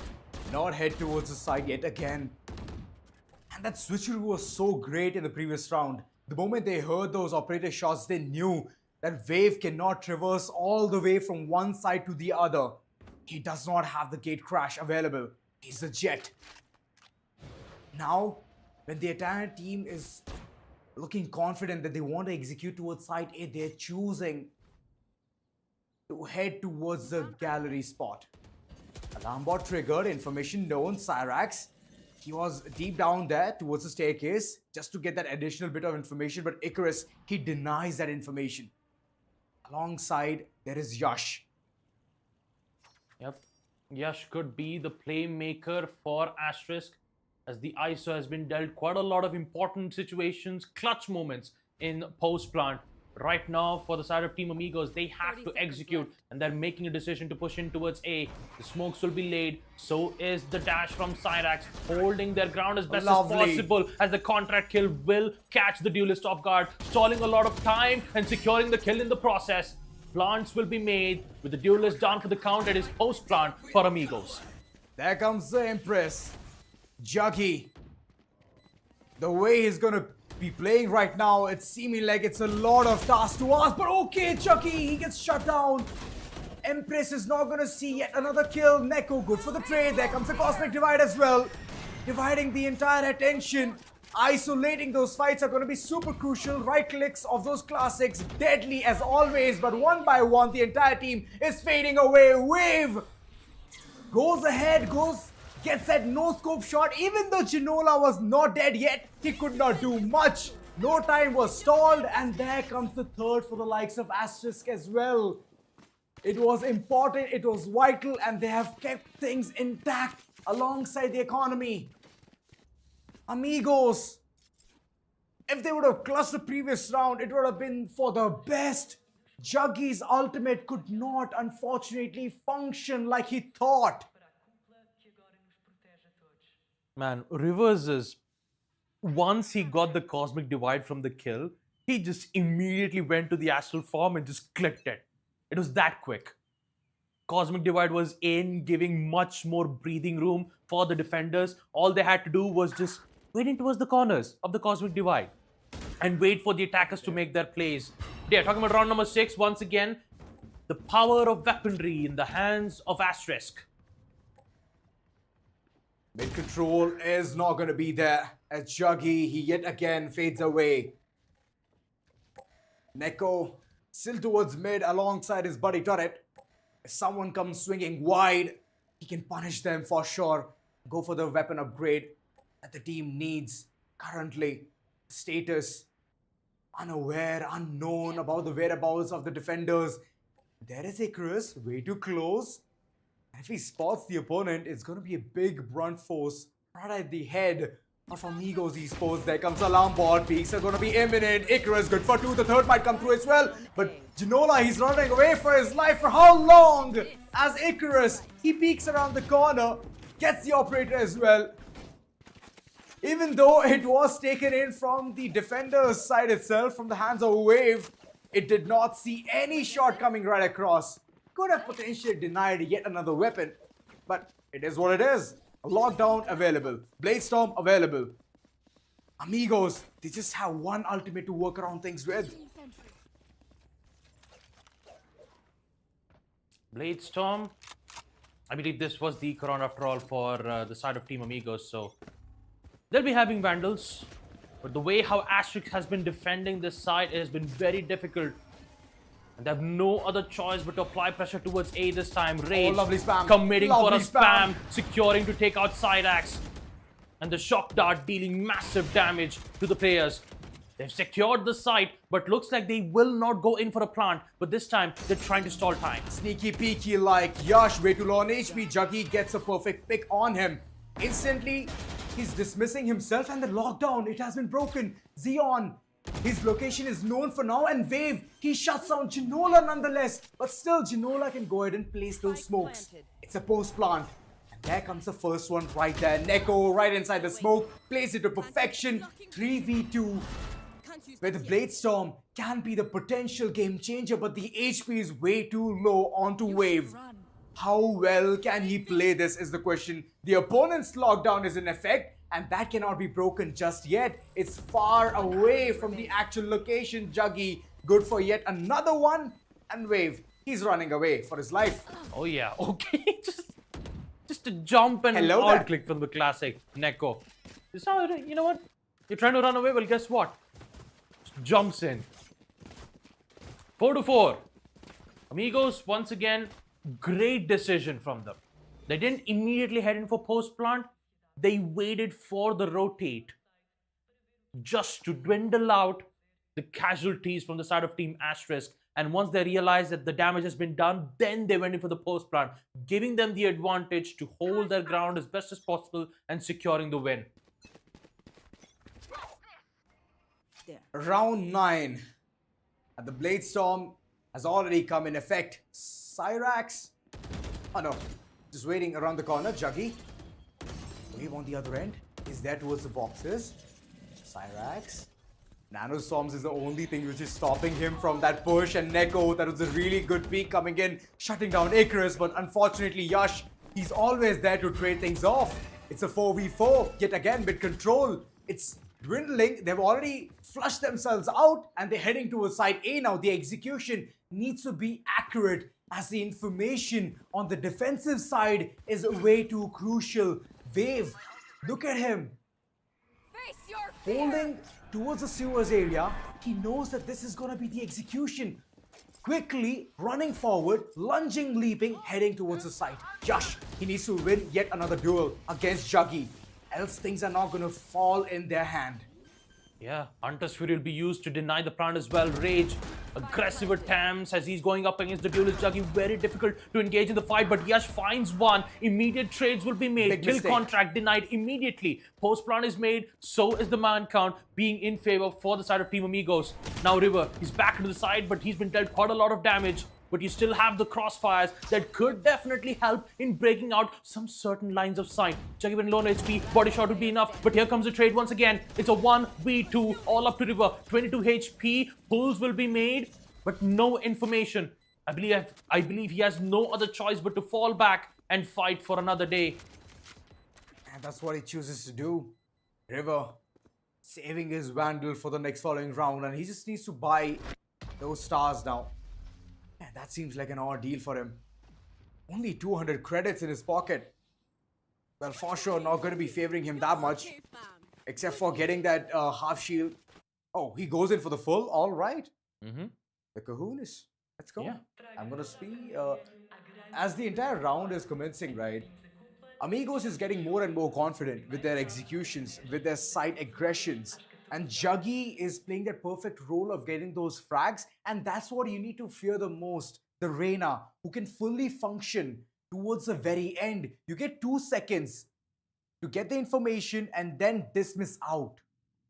And he's utilizing all of that to perfection. And not only just that, once the Reyna gets her Empress, you don't have to click on Devour, right? It automatically heals you every time you secure a kill. Not only just that, increased fire rate of the weapons, being able to move quick, early detection of players, you get to see the entire LED highlight. She's been nerfed for a reason, right? Like I still remember you'd have like at least 4 charges in total. That 4 charges has been decreased to 2 now. It's 5 to 6, and Juggy one more kill in which he'll be able to, in which Juggy would be able to, get it via the ultimate orbs to get the Empress, which will be crucial for this. And I believe that's the main reason why a timeout will be requested this time from the side of Team Asterisk. They have to play accordingly. They need to be really careful on figuring out a way to taking out the duelist. The only decision that they have to make is, would they attempt for an early peak, or would they wait for the players to arrive at the site and try to fight it in post-plant? That's the biggest question. And to answer that, I believe those smokes are going to come in alongside the alarm bot, hence weakening Juggy. But the flying Cyrax is for sure going to find the first pick. River right around the corner, and the controller needs to stay intact for a longer run in order to delay all of those pushes. But Neko rushing down, lunging, leaping, knowing that the opponent is not going to have that great of a weaponry. River still stuck with this entire situation, and Wave, he's for sure going to win that one duel, but eventually he fades away. Jinola very close, low HP, and Yash, he's been bombarded by all of those shots from the Vandals coming in from the opponent. Juggy, good peek around the corner, and look at him. Not even a single HP, which has been dwindled from his end. Everything is intact. Buys those 2 layers, and the economy is looking so healthy from their end. 6-4, ladies and gentlemen. As Amigos, they are not giving away this map just yet. They know it's the opponent's pick. They understand the gravity of the situation, and they want to force things towards the third map. Not bow out of this competition empty-handed. Yep, it is the lower brackets finals after all. If Team Asterisk wins this, they have a spot to the grand finals. And talking about Team Amigos, they have a reason of their own. 14 kills to Yash, 11 kills to Juggy.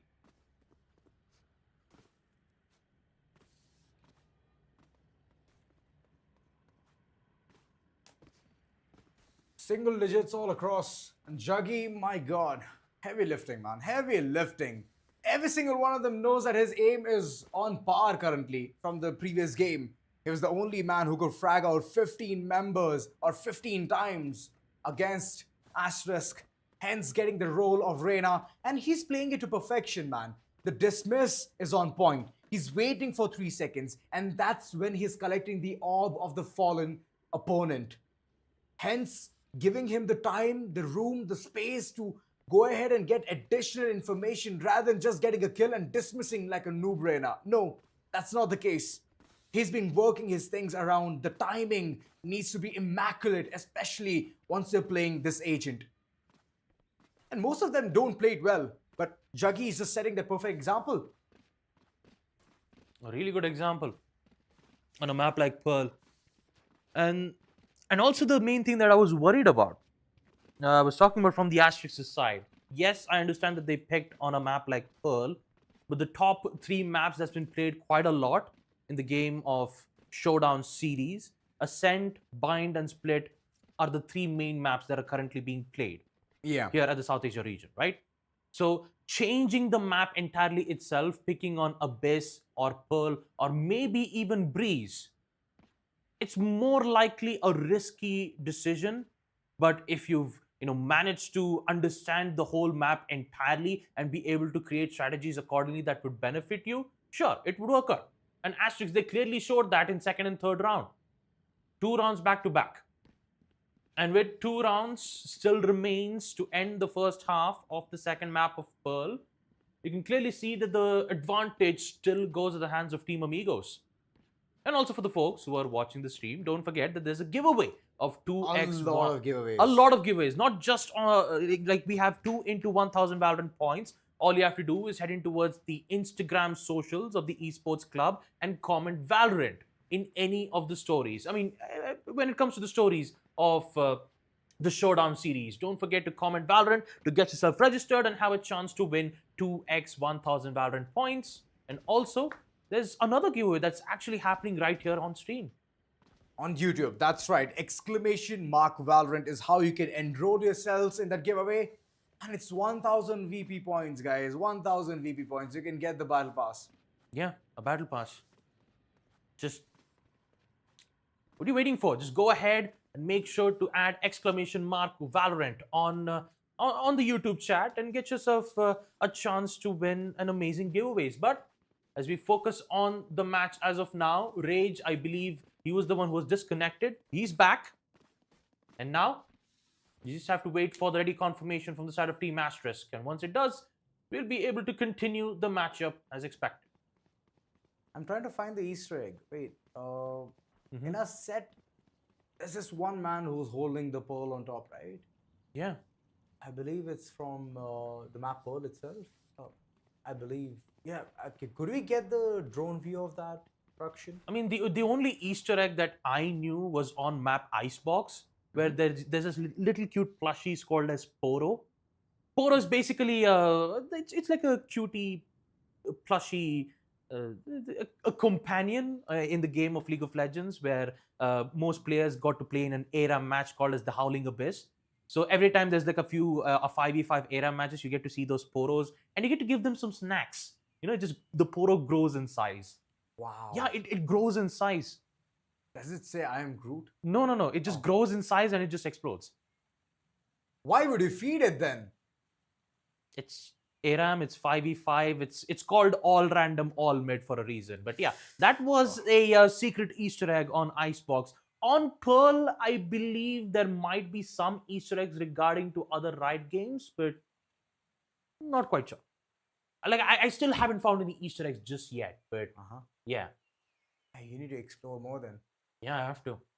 Like, I've been playing way Just too like much this drone competitive. view. I forgot to check the whole map itself. I mean, look at the models. Look at the whole map itself. Oh, there he it creates a is. different story. Yeah, there he is.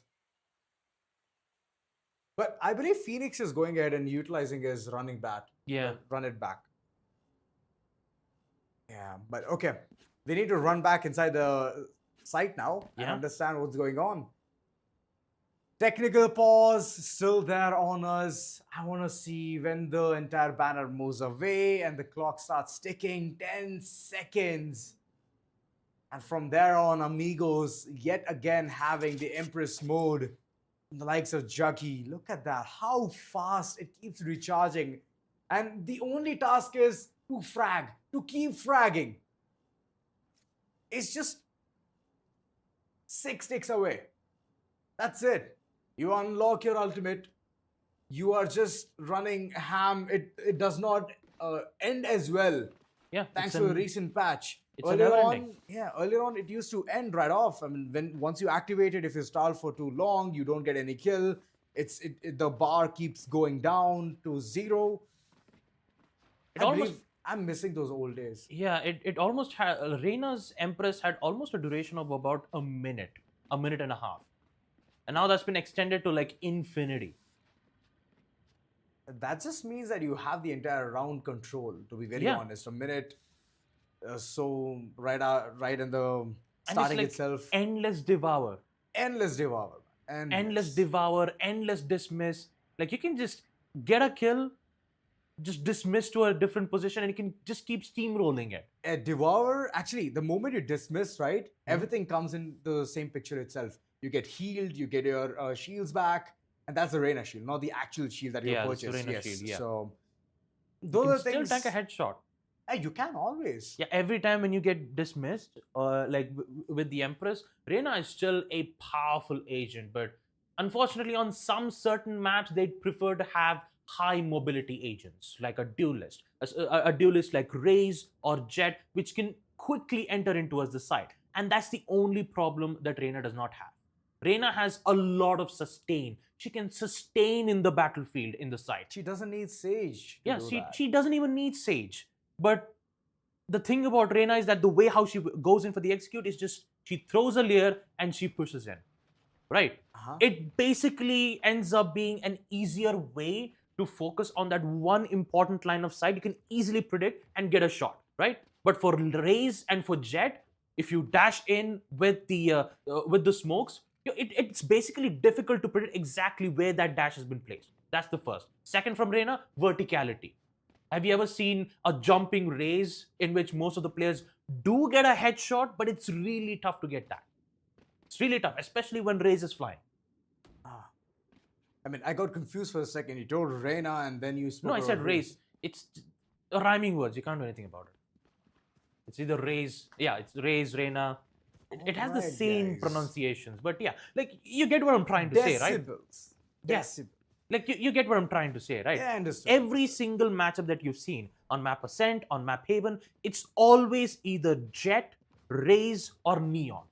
High mobility is always the key because you need to be on the site instantly once you're in the execute. If you stall a little bit of time or if you give away the exact similar pushes, it will be difficult, right? I would really like to contradict you right there, Baba Gusta. Okay. Right off the bat, having Jet or Raze, the primary task is to go ahead and be the element of surprise. And with that element of surprise, you get that first pick, hence giving the entire team the man count advantage. With the man count advantage, you can force the trades. And now let's just force things upon this round. Yeah, finally, with a huge tech pause coming to an end, we can finally resume back round number 11. You can clearly see that Not Dead Yet and Empress is still up for grabs for Team Amigos. They haven't used it just yet, and I believe they're going to use it in post-plant. Juggy, great for the first. No trade's been given, and now it's danger zone. Wait a minute, Yash just pushes very aggressively. He ends up getting one, but instantly gets traded out. He's traded. And Ginola, look at him. From the spawn side, he's rotating. There is one follow-up right behind him. What's he gonna look like? A 1v1, a duel with Ginola!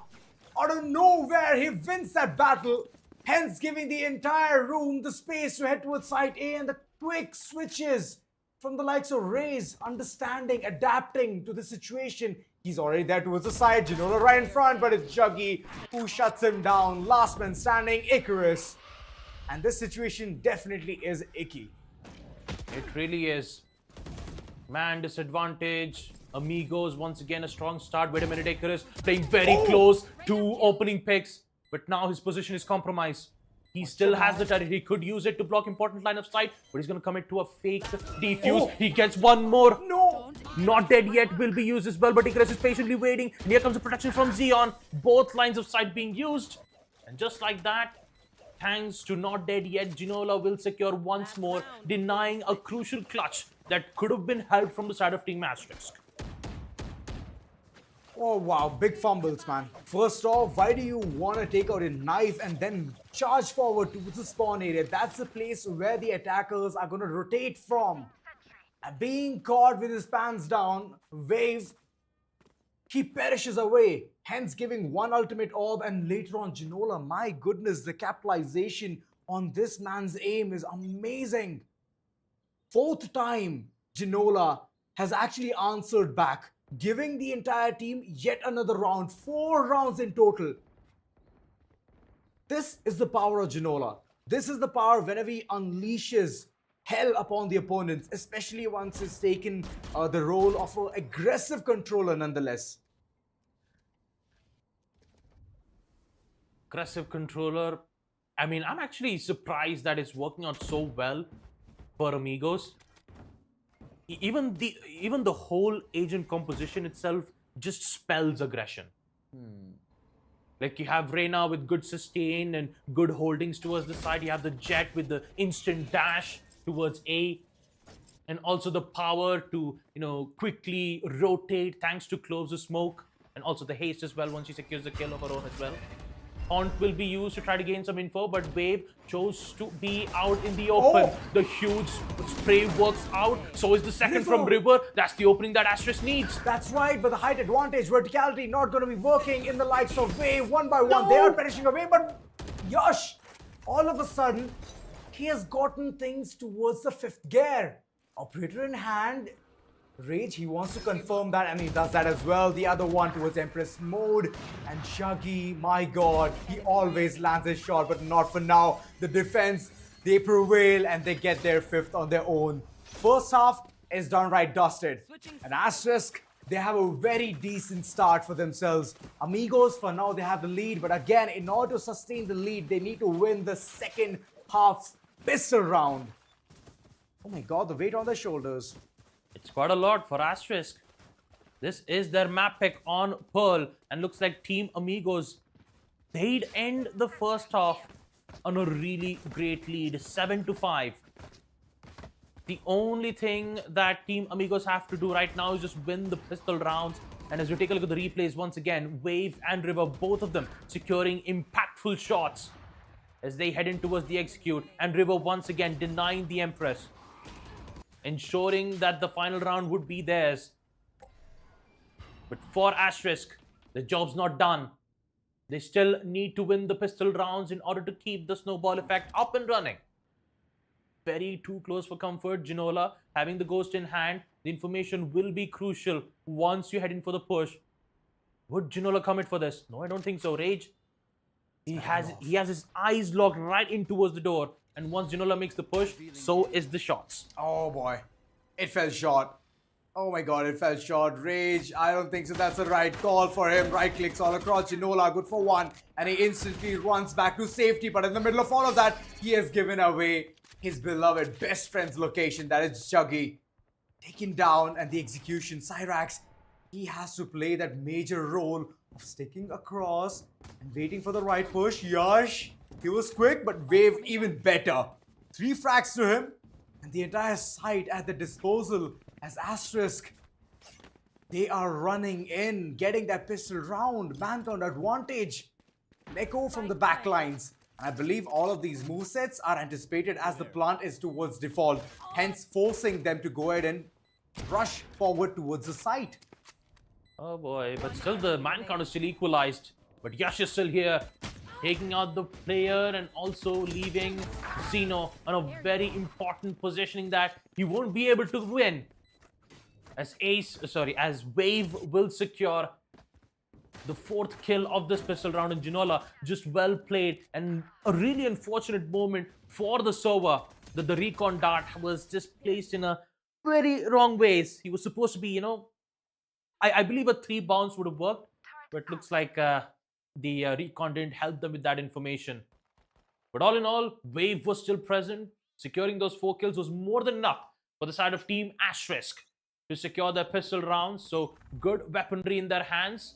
And they'll make sure to get their Vandals too, to ensure that the lead would keep growing in size. But they've got to be careful on certain weapons as well. Ginola peeks, jiggle peeks, not working out well as River just taps to the head. Very important kill as the controller is out, but you can still use the smokes, especially in towards B, hopefully. Dashes will be used, aggressive attempts from Cyrax. Rage patiently waiting with the outlaw in hand. One single move, one body shot will confirm the kill. Concussions, everything is present. Here comes the double peek. River, will he get the shot? Yes, he will, at the cost of 20 HP. 20 HP, the shock dart was so accurate, mid-control. Juggy, he's running around with the shot in his hand. He needs to go around the corner, but it's Neko who was good for just one. Hence the flawless deny. Last man standing, Xeon. Still going in for the rotate. It's the post plant, it's heading towards side B. They're swinging down to the mid-control. And for sure, going to spiral this round right across their own name.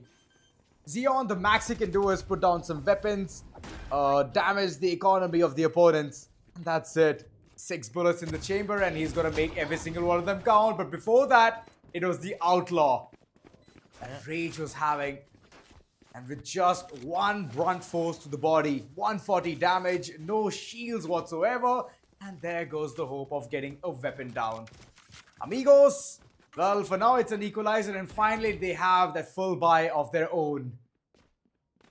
A full buy, and also Outlaw is just, even though if it's too short, it is so important on Cyrax. second round, right? Cyrax, I believe. He's saving for an operator. Hence looks the like it, yeah. marshal. Yeah. It's really crucial to have an operator in the next round too, right? Especially when you have an outlaw controller securing those kills like that. They have to make those risky plays. Just risky decisions all the way. You can clearly see that from the side of Team Asterisk. Yash, once he turns out the defensive walls, just needs to go in for the push, securing one, immediate rotates and the frags, and Cyrax, 3 kills with the marshal. Lovely taps. Really impactful, important kills coming in from Cyrax. As you have a lot of weapons being dropped around, this could be an important way to get those weapon upgrades and contest in post-plant. That's right. Long will be the best bet, but they're going for the default. Wait a second, are they though? They're checking all of those corners, nook and cranny. Icarus, he's heading towards mid, thinking that the endeavor might be there, and it's Cyrax getting the 4th on board and the round as well. Amigos, my oh my, that was a really good predicted move coming in, and the control was so good. My god, look at those shots. Cyrax, 202, 202 twice. And bang on, with the Phantom close range is shutting down 2 more. Hence, giving him the potential to go ahead and get that big weapon. The operator, 4,700 credits, and especially it works like a charm whenever it comes towards those defensive sides. Yeah. This time, Asterisk, they're facing the brunt of the situation. As Cyrax just found out a really great opening in the previous round. They just need to keep it consistent. One push will be made. Important kill. River. A headshot. As Cyrax gets to take out the controller. Bad days are happening from the side of Team Asterisk as they just lost the crucial player that would have been so helpful in blocking lines of sight. And now they just need to rely on their duelist for their execute. Hope to get those shots, but no, Neko just shots the player down. So does Rage at the hands of Xeon, and you can clearly see that it's an entire lockdown coming in from the side of Team Amigos. All up to Icarus. He finds 2, but would it be more than enough? You have an opper patiently waiting, and that is Cyrax once again, securing the lead for the side of Team Amigos. Wow, Amigos, they're running, they're stealing rounds. The economy is looking good, the weaponry, the aim duels, all of a sudden, every single thing have been polished right up. It's on par, forcing the opponents to go in for those half shields and sheriffs. And now is the question which arrives in our head. that which side are they going to choose to bombard. Couple of marshals here and there, 950 credits. Wave, he needs to make all of his shots count. The opponents are very healthy, having 150 HP. One shot to the body is not going to work out. He needs to hit those headshots. 202 damage is what they're looking for. Yash activating his shield, heading towards the side, and there comes a spray of Juggy as well. If one connects onto Yash, his shield is gone. Yeah, but the double tap duration has been gone. And all he needs is just one kill to activate kill contract, upgrade to a Vandal and commit to a kill. Wow. But my god, River, what was that peak? There goes the controller. It was basically a revenge of what exactly happened in the previous round. And this time, Asterisk, both of the controllers are down now. Traps have been laid. They still want to commit B and they're losing time. Still there. Waiting for the 30-second execution coming in. The only two things which are going to be a big hindrance is already taken care of. The shock dart, especially shutting down the alarm bot alongside the nano swarm. This is big. The execution can come through, but there's that complete control from the likes of Zeon. He does not want to give away the entire real estate just yet as Juggy. He swings and he does not miss. Information known. It's vital. He's still there towards the elbow region. And Juggy, he's swinging again and again. Shots fired. But Juggy is still standing true to the task of being the anchor towards the side. Gets the third and the 10th as well. Double digits for Amigos. They are looking confident in the opponent's pick. And this might take things towards the third map. 10-7. What a way for Juggy to hold his ground. And the Marshal, which was supposed to be an important moment for Yash to secure those headshots, instantly gets denied. And there's a lot of time being wasted just from that push. Highly likely chances there would have been a major lurk that would have come in towards mid, but that was entirely locked down from the Astra, as both of them were picked out in the process. And now, not being able to secure the side brings in much more tensions towards the side of Team Asterisk. 19 kills to Yash, 14 kills to Icarus, 18-15 for Juggy and Neko. The Reina has been doing quite a lot of heavy lifting for the side of Team Amigos, providing them some hopes and dreams so that we can fight all the way towards the deciders. This is the lower bracket finals after all. The spot is on the line. So is the competition. Turret out.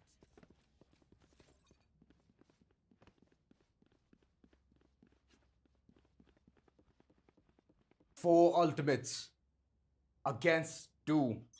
Juggy's one single ultimate can destroy the fate of the opponents.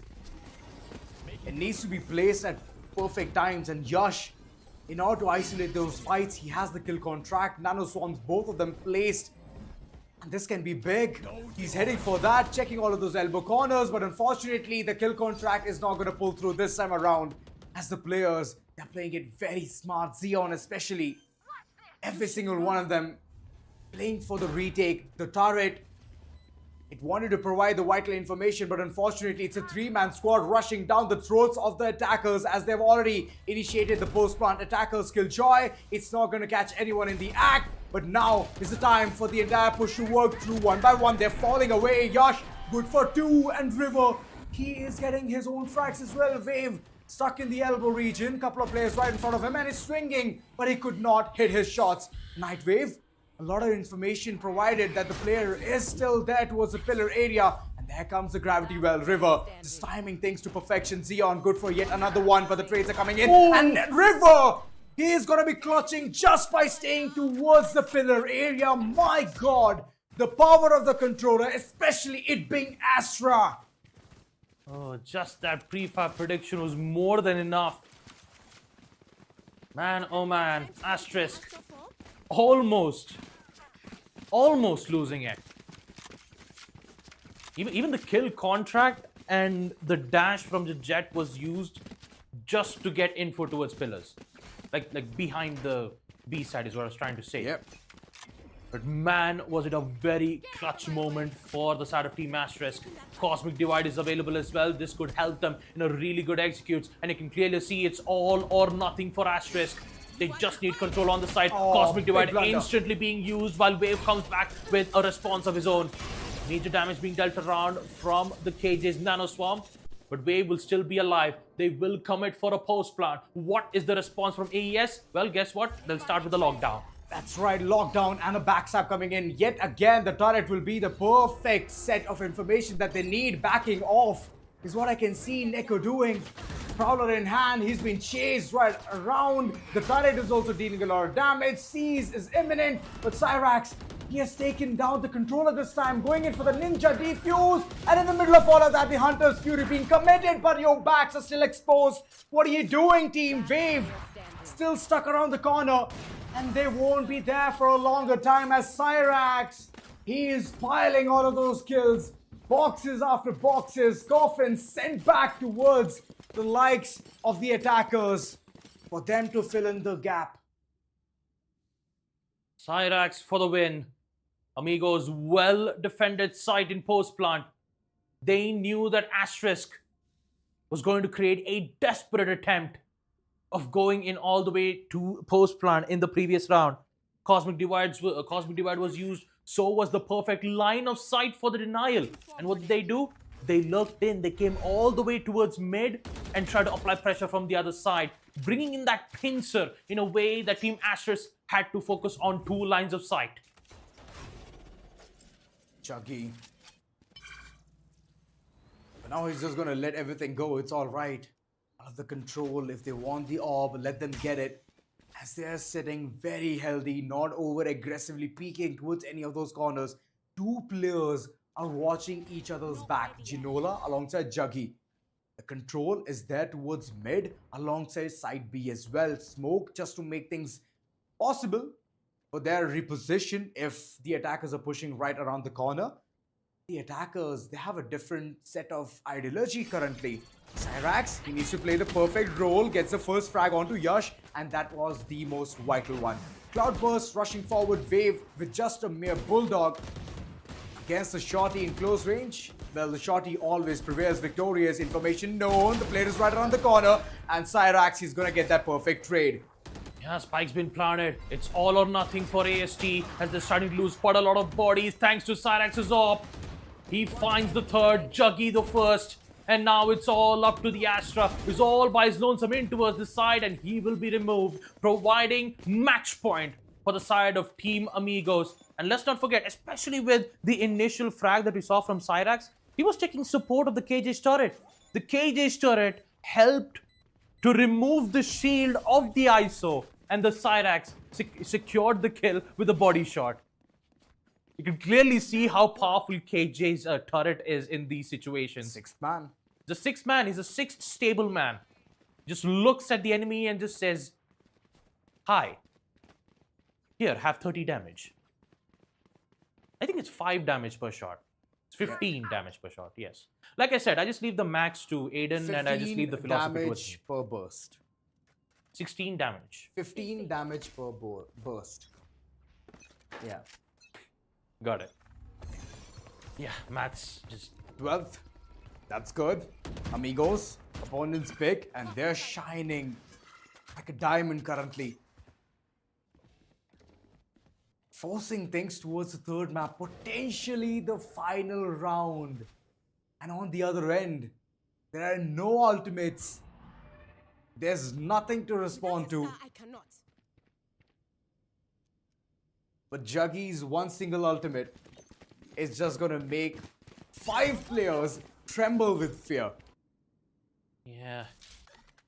And also for Astra, 2 more kills and Cosmic Divide will be opened up. I believe one of the orbs will be used. So is the Empress from Juggy. Prepped and ready, and here comes the Lear with the push. Information, Juggy, he's going to win one, dismisses and falls back. Now that is important. More important for Amigos to secure map number 2. Well, the entire push is towards side B. There's no flank coming in this time whatsoever. Spike planted.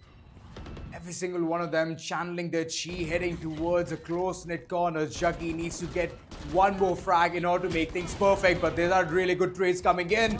Man count disadvantage. Amigos, they're going to be denied of getting the 13th on board. Cyrax forcing his hand, going for the Blade Storm, thinking that he can create the difference all in the world. It won't be that easy. It's not going to be possible as River, he's going to be flowing with 3 frags of his own. 9-12 as the hope of bringing in this map is still there. Yep, there's still hopes and dreams for Asterisk after all.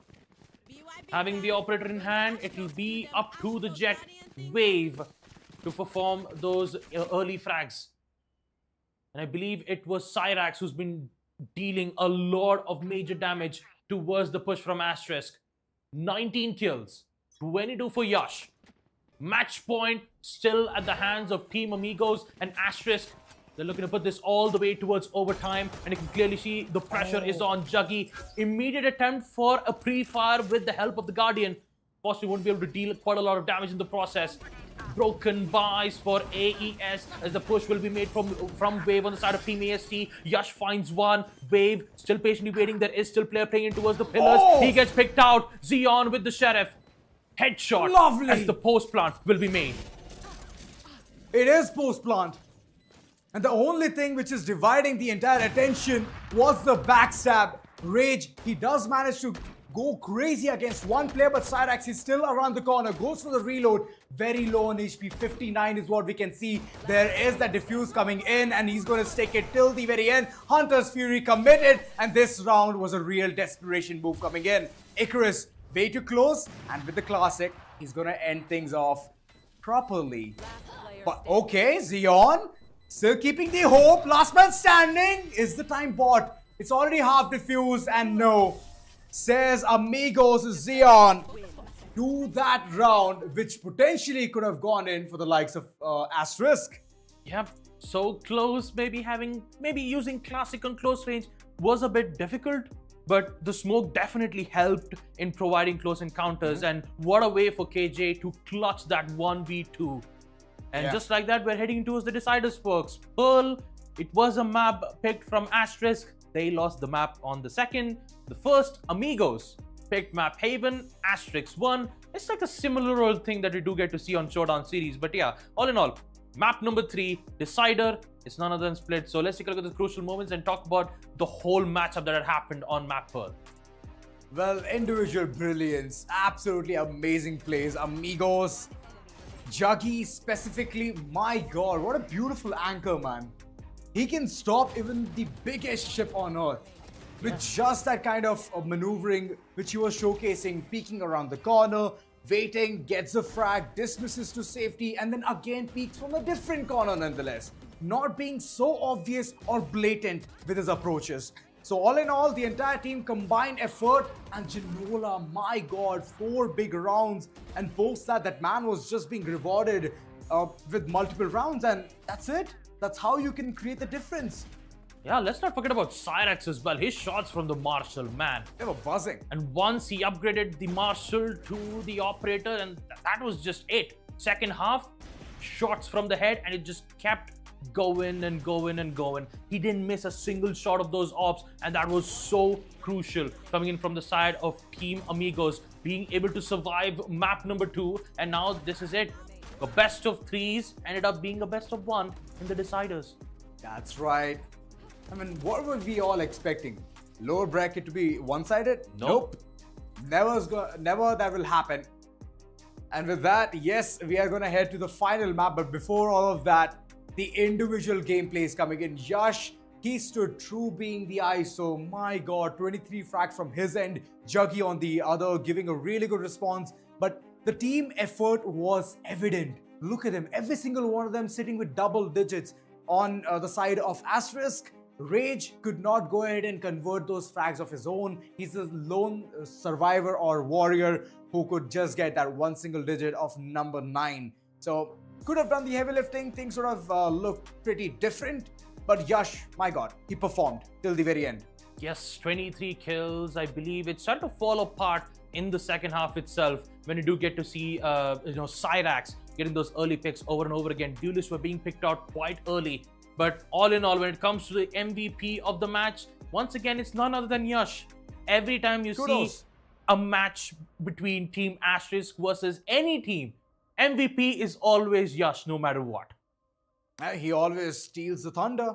23 kills, but headshot percentage is one thing which we all have to focus upon. 44.9. That is approximately 45%. He has been phenomenal. Yeah, indeed he is. And with that, lower brackets matchup, map number 3 is unlocked. And it's a best of 1 map split. Who will it be? Will it be Team Asterisk or will it be Team Amigos? Let's find out after a short little break.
Pushing things towards deciders is what Amigos does best. But now, can they stand true with this entire task? Guys, you all are watching the Esports Club Showdown Series Season 7 for Valorant, where things are just getting spicier and spicier.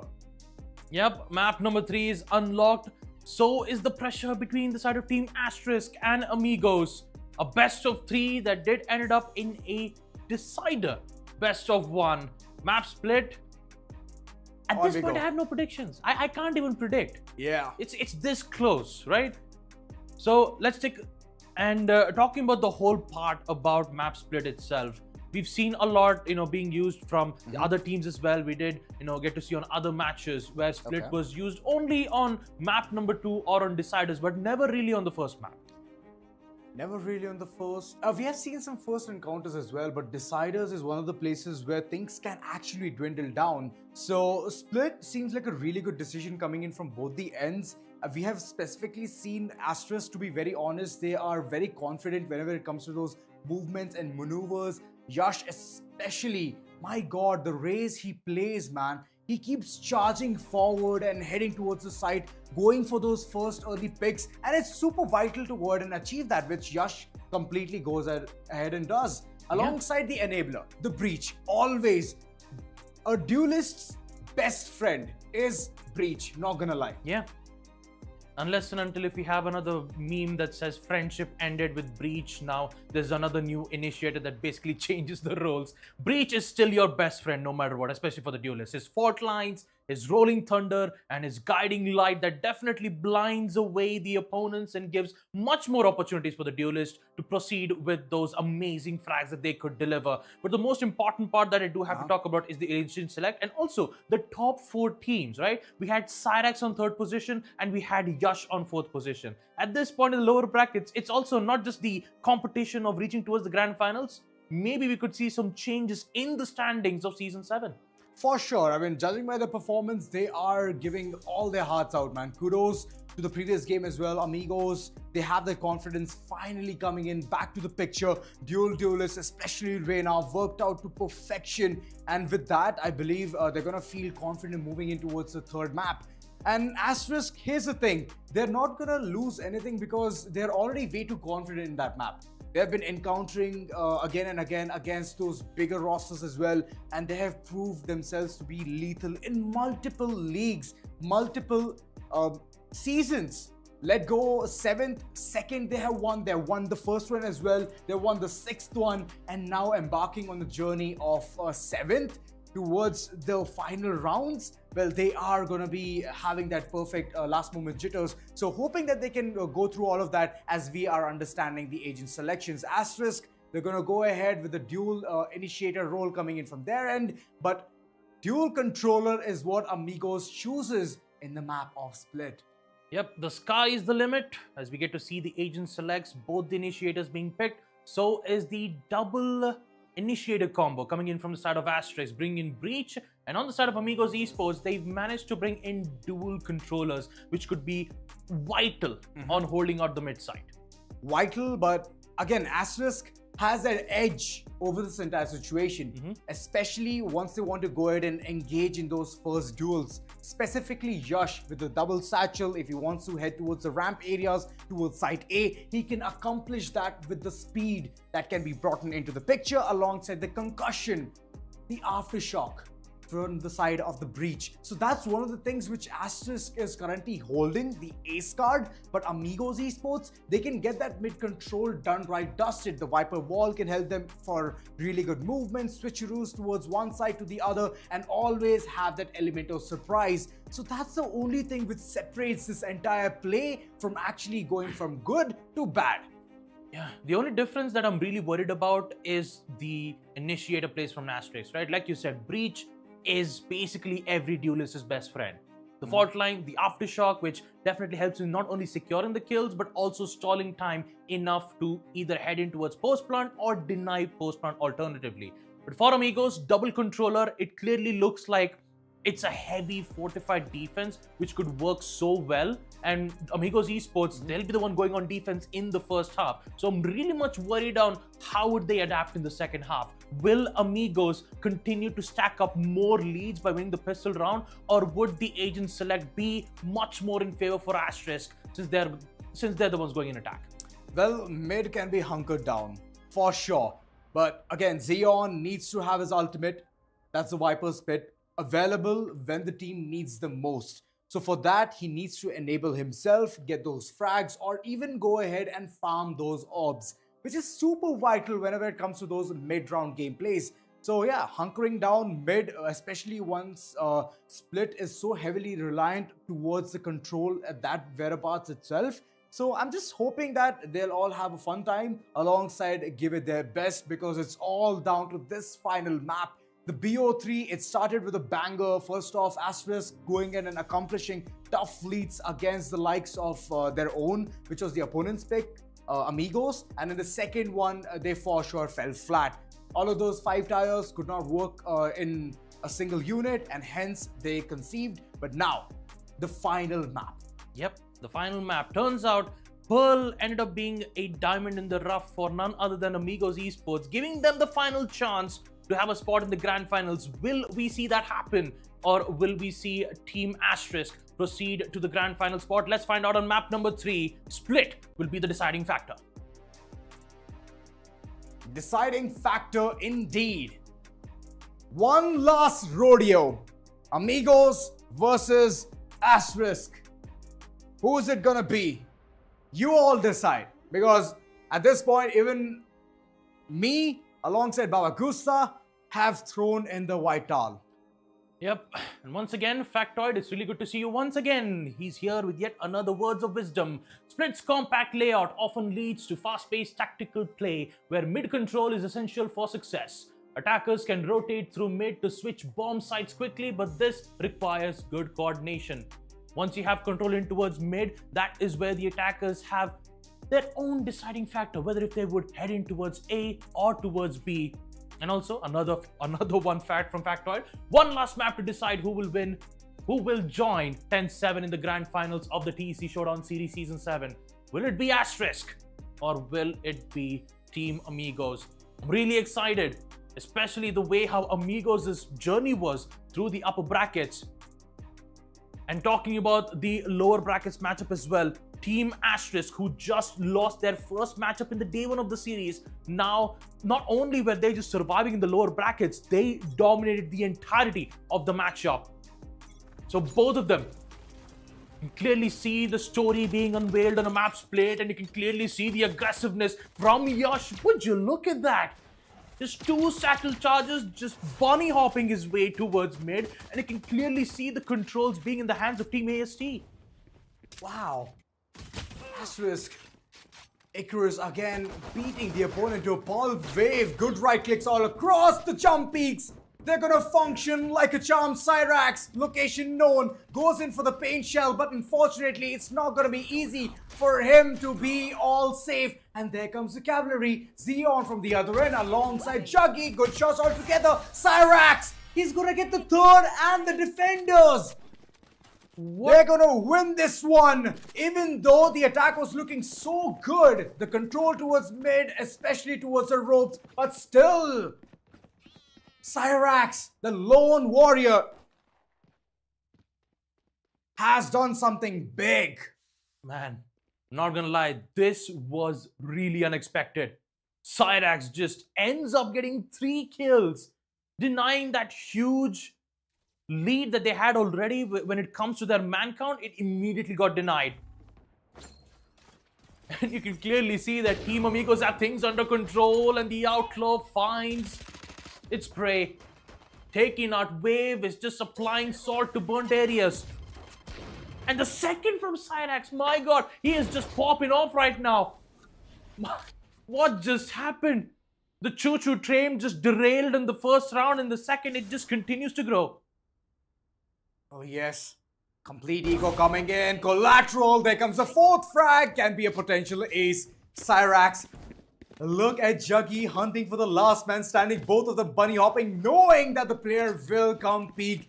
And all of these men are just helping their teammate out. And Cyrax, he gets the ace. And the second one in style. Untethered, unwavering is what the confidence is currently for the likes of Amigos. And if they head towards the grand finale, my oh my, the redemption arc is for sure gonna be seeing more days. Yep. The outlaw of the wild, wild west, Cyrax. 8 kills, showstoppers active, and for Asterisk, trouble spews around the site of map split as the pressure continues to grow ever so slightly. And you can clearly see that Cyrax doesn't want to put a stop to it, and that will cause a major mishap. Wave, a wall bang headshot will force the side of Team ASG to get the opening that they need. And Yash is the only one who needs to get the kill, but turns out he's been blinded. Icarus is still there for the support, and Neko holding his ground. He finds one, he gets the other, in it for the fourth. Will he get the headshot? Yes, a last one, denied immediately at the hands of Rage. And Neko, he's currently in a quad kill of his own. If he secures this, we will witness another ace, but this time at the hands of Team AST. Rage, he spots the final man. There was a concussion coming through, but Juggy, he wants to peek around the corner. Rage, he wins the battle. The battle of two big giants. And Rage, he stands tall. Even though he crouched at the very end, the spam from the Spectre was imminent. But he won that. Thanks to the weaponry disadvantage on the hands of the opponents. Cyrax, he has a showstopper, but if he would have committed in the previous round, things would have shaped up to be so good. Yes, indeed. And also, I do have to clarify, it was Neko with the quad kill, not from Rage. Rage is the one who denied it. But yeah, once again, you can clearly see that the side of Team Asterisk, once again, second attempts of an aggressive peek, but this time it's been denied. Juggy, good for 2. Paranoid falls back to safety. And next thing you know, it is Team Amigos who gets the upper hand. Information of Spike's been revealed. So is Asterisk, who've decided to fall back. You can clearly see that the rest of the players are patiently waiting for their executes to appear. And Cyrax, all he needs to do is just secure the head, but Rage, he just responds back with a headshot of his own. 1 minute left. The smokes has blocked the line of sight.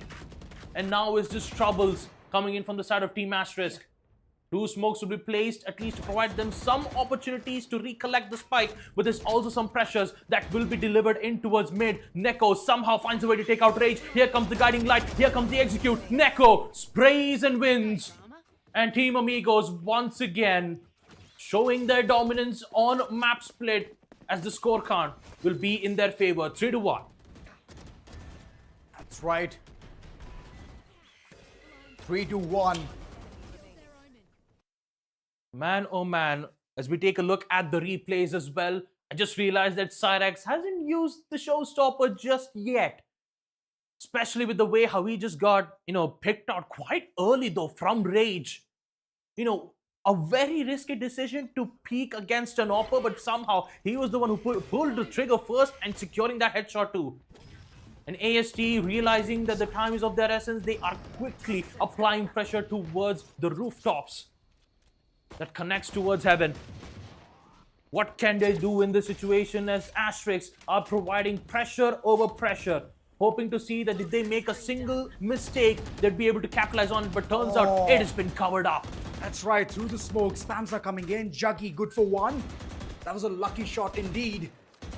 And now just waiting for the entire follow-up, the cleanup crew to come into the picture. Only the Beatles, that's all I can say. Trying to flex up and try to get the entrance towards the site. Asterisk, they have no response of their own as Xeon, he's just consecutively being the menace to the entire part of the Haven side. Last man standing and he could not do much. Defenders yet again prevailing victorious to all of the situations presented at them. Would you look at that, Team Amigos? What a way to secure the lead, 4-1. And once again, showstopper still at the hands of Cyrax. Yeah, he's keeping it for the best. He's just keeping it for the right moment. He knew, I mean, it's an eco round, right? They only had sheriffs and classics. It wouldn't have been a lot more valuable if they used it, right? You know, you remember the time when I told you all those crispy golden fries are eaten at the end? Yeah. This is that crispy golden fry. Yeah, hopefully he'll be able to use it in this round though, because Paranoia is just on point, placing them in a very bad spot. Hopefully the showstopper will be used, but what just happened? My God! The Viper's Wall, the snake bite, the denial of the execute. It was just perfection. Hello? They just got dismantled. Amigos! And let's not forget, snake bite makes the player at a vulnerable state, which means double the damage of the phantoms. What happened on that execute? They just pushed in and they got disintegrated. Oof. Bad times, and with those bad times comes the timeout. Every single one of them is functioning so well for the likes of Amigos. Where were they yesterday? When the golden hour was shining right upon them, they went toe-to-toe against 10-7. What happened to them? Compared to that day and today, there is a difference of night and day. It's like they woke up as a changed man. Yeah. Getting those frags, getting the players in control, and winning in the opponent's pick was vital. And they are doing that 5-1. This is the same thing happening to Asterisk, which underwent in the map of heaven. A timeout will be requested as well. It also did come to an end. But you can clearly see the situation that Asterisk is in. 6 rounds. They've only won one of the round, which was important for them. But once they denied that execute, it wasn't a good answer.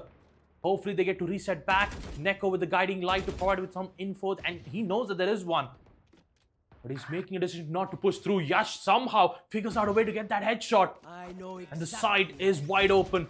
His own focus is in towards Ginola as he gets it thanks to the neural threat, but he doesn't get the second kill from Xeon, who was waiting all the way towards the heavens. And here comes Cyrax with the support. But does he know that the player pushing into his mid? Yes, he does. He hears, I believe, some certain footsteps. For the attackers, do they know his information? No, he does not. He finds one, falls back, and the shotty prepped and ready. 2 shots, he finds one, but no, reloads it back. But now they have information on players' whereabouts, and they're slowly making their way in towards B as the side of Team Amigos having control of the man count. There goes one, there goes the second, and it's Juggy nonetheless. 2 kills, and with it, Team Amigos 6-1. As the lead continues to grow ever so slightly. The lead is on. Cyrax, mid control, on point. This entire round was so well spun, and Juggy at the end, the clean up crew, man. It's lovely to watch how Amigos has stepped up to the task of split. Earlier to this, I thought that it was the individual gameplay coming in from the likes of the opponents, that is Asterisk. But unfortunately, they're not able to do anything currently. Their hands are tied. So are the hopes of heading towards the grand finale. If Amigos goes ahead and wins this one, this is the second time that they'll be heading towards the grand finale. Yep. And what a way to end the year. What a way. I mean, it's also in December too. Really a lot of impressive plays though from Ginola, Neko, and Cyrax. Mid control is Amigos' domain, and the Boombot will catch its final prey. The lead is 7-1. What just happened, Asterisk? The timeout was also present. The eco round, sure, it did not work. Hopefully, it would have worked out in the round next to it. But it's not the case. They're back again with once another broken buys. Sheriff, light armors, Bucky from Yash. How can they dismantle mid? You have the walls, you even have Cyrax watching towards mid. The op shots from Cyrax is always 100%. The first shot is always accurate. They have to be careful, and they're not. Cyrax is just getting away with kills. And those operators have been so effective.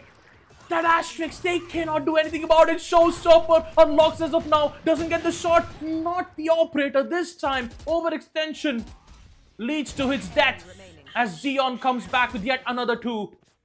Oh my god, last man standing. Asterisk, Icarus hitting all of his shots, but Juggy from the backside yet again proving the point that he is lethal. They have to respect the operator, man. You cannot just try peek like that. That's a thing. They need to figure things out right about now. Trailblazers. The buys are coming in. Yeah, they have a lot of trailblazers. They have utilities. Nothing is being expended right off the bat. They're going in for those dry peaks, getting instantly punished. And of course, Cyrax is going to go ahead and abuse the operator because they are in the defensive half. And from there on itself, they can control the attackers moving in towards the site. That's the biggest benefit. Ginola, long range peek. And there goes Yash right off the bat. One by one, the trades are coming in, but not in the right direction. Asterisk, last 2 players remaining.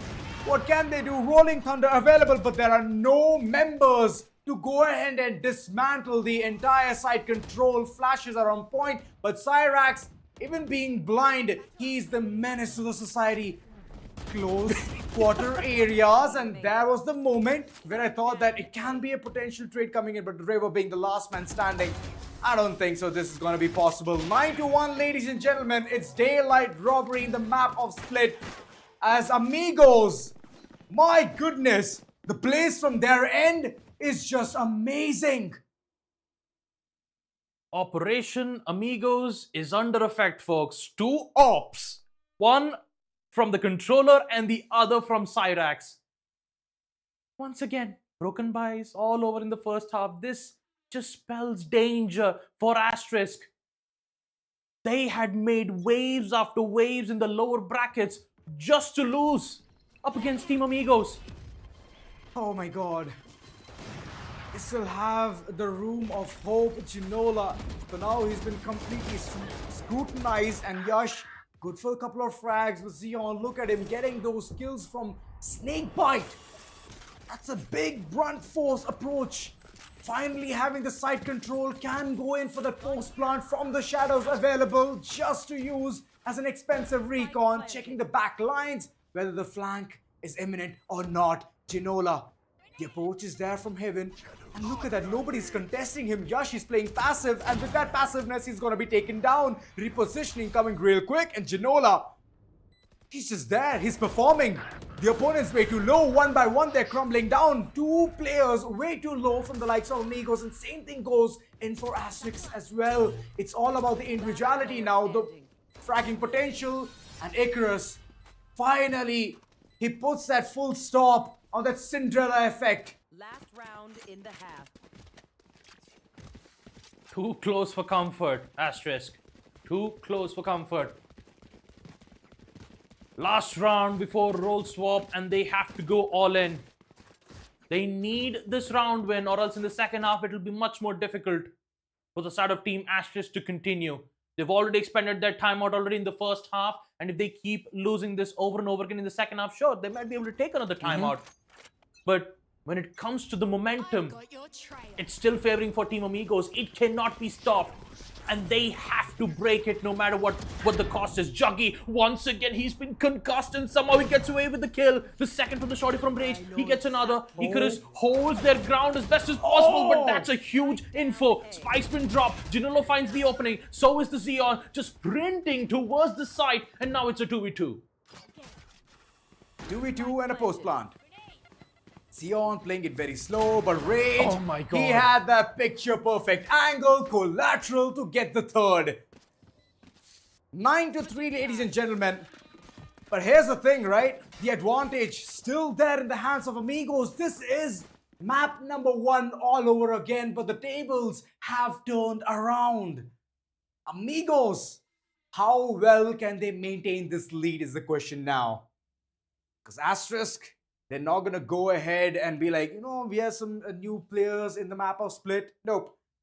They're no ordinary folks. They know how to execute. It's just that few fumbles here and there have made them tumble 6 rounds consecutively. But now the damage control Hence, the pistol round in the second half needs to be accurate, needs to be on point. Same thing goes. Oh my god.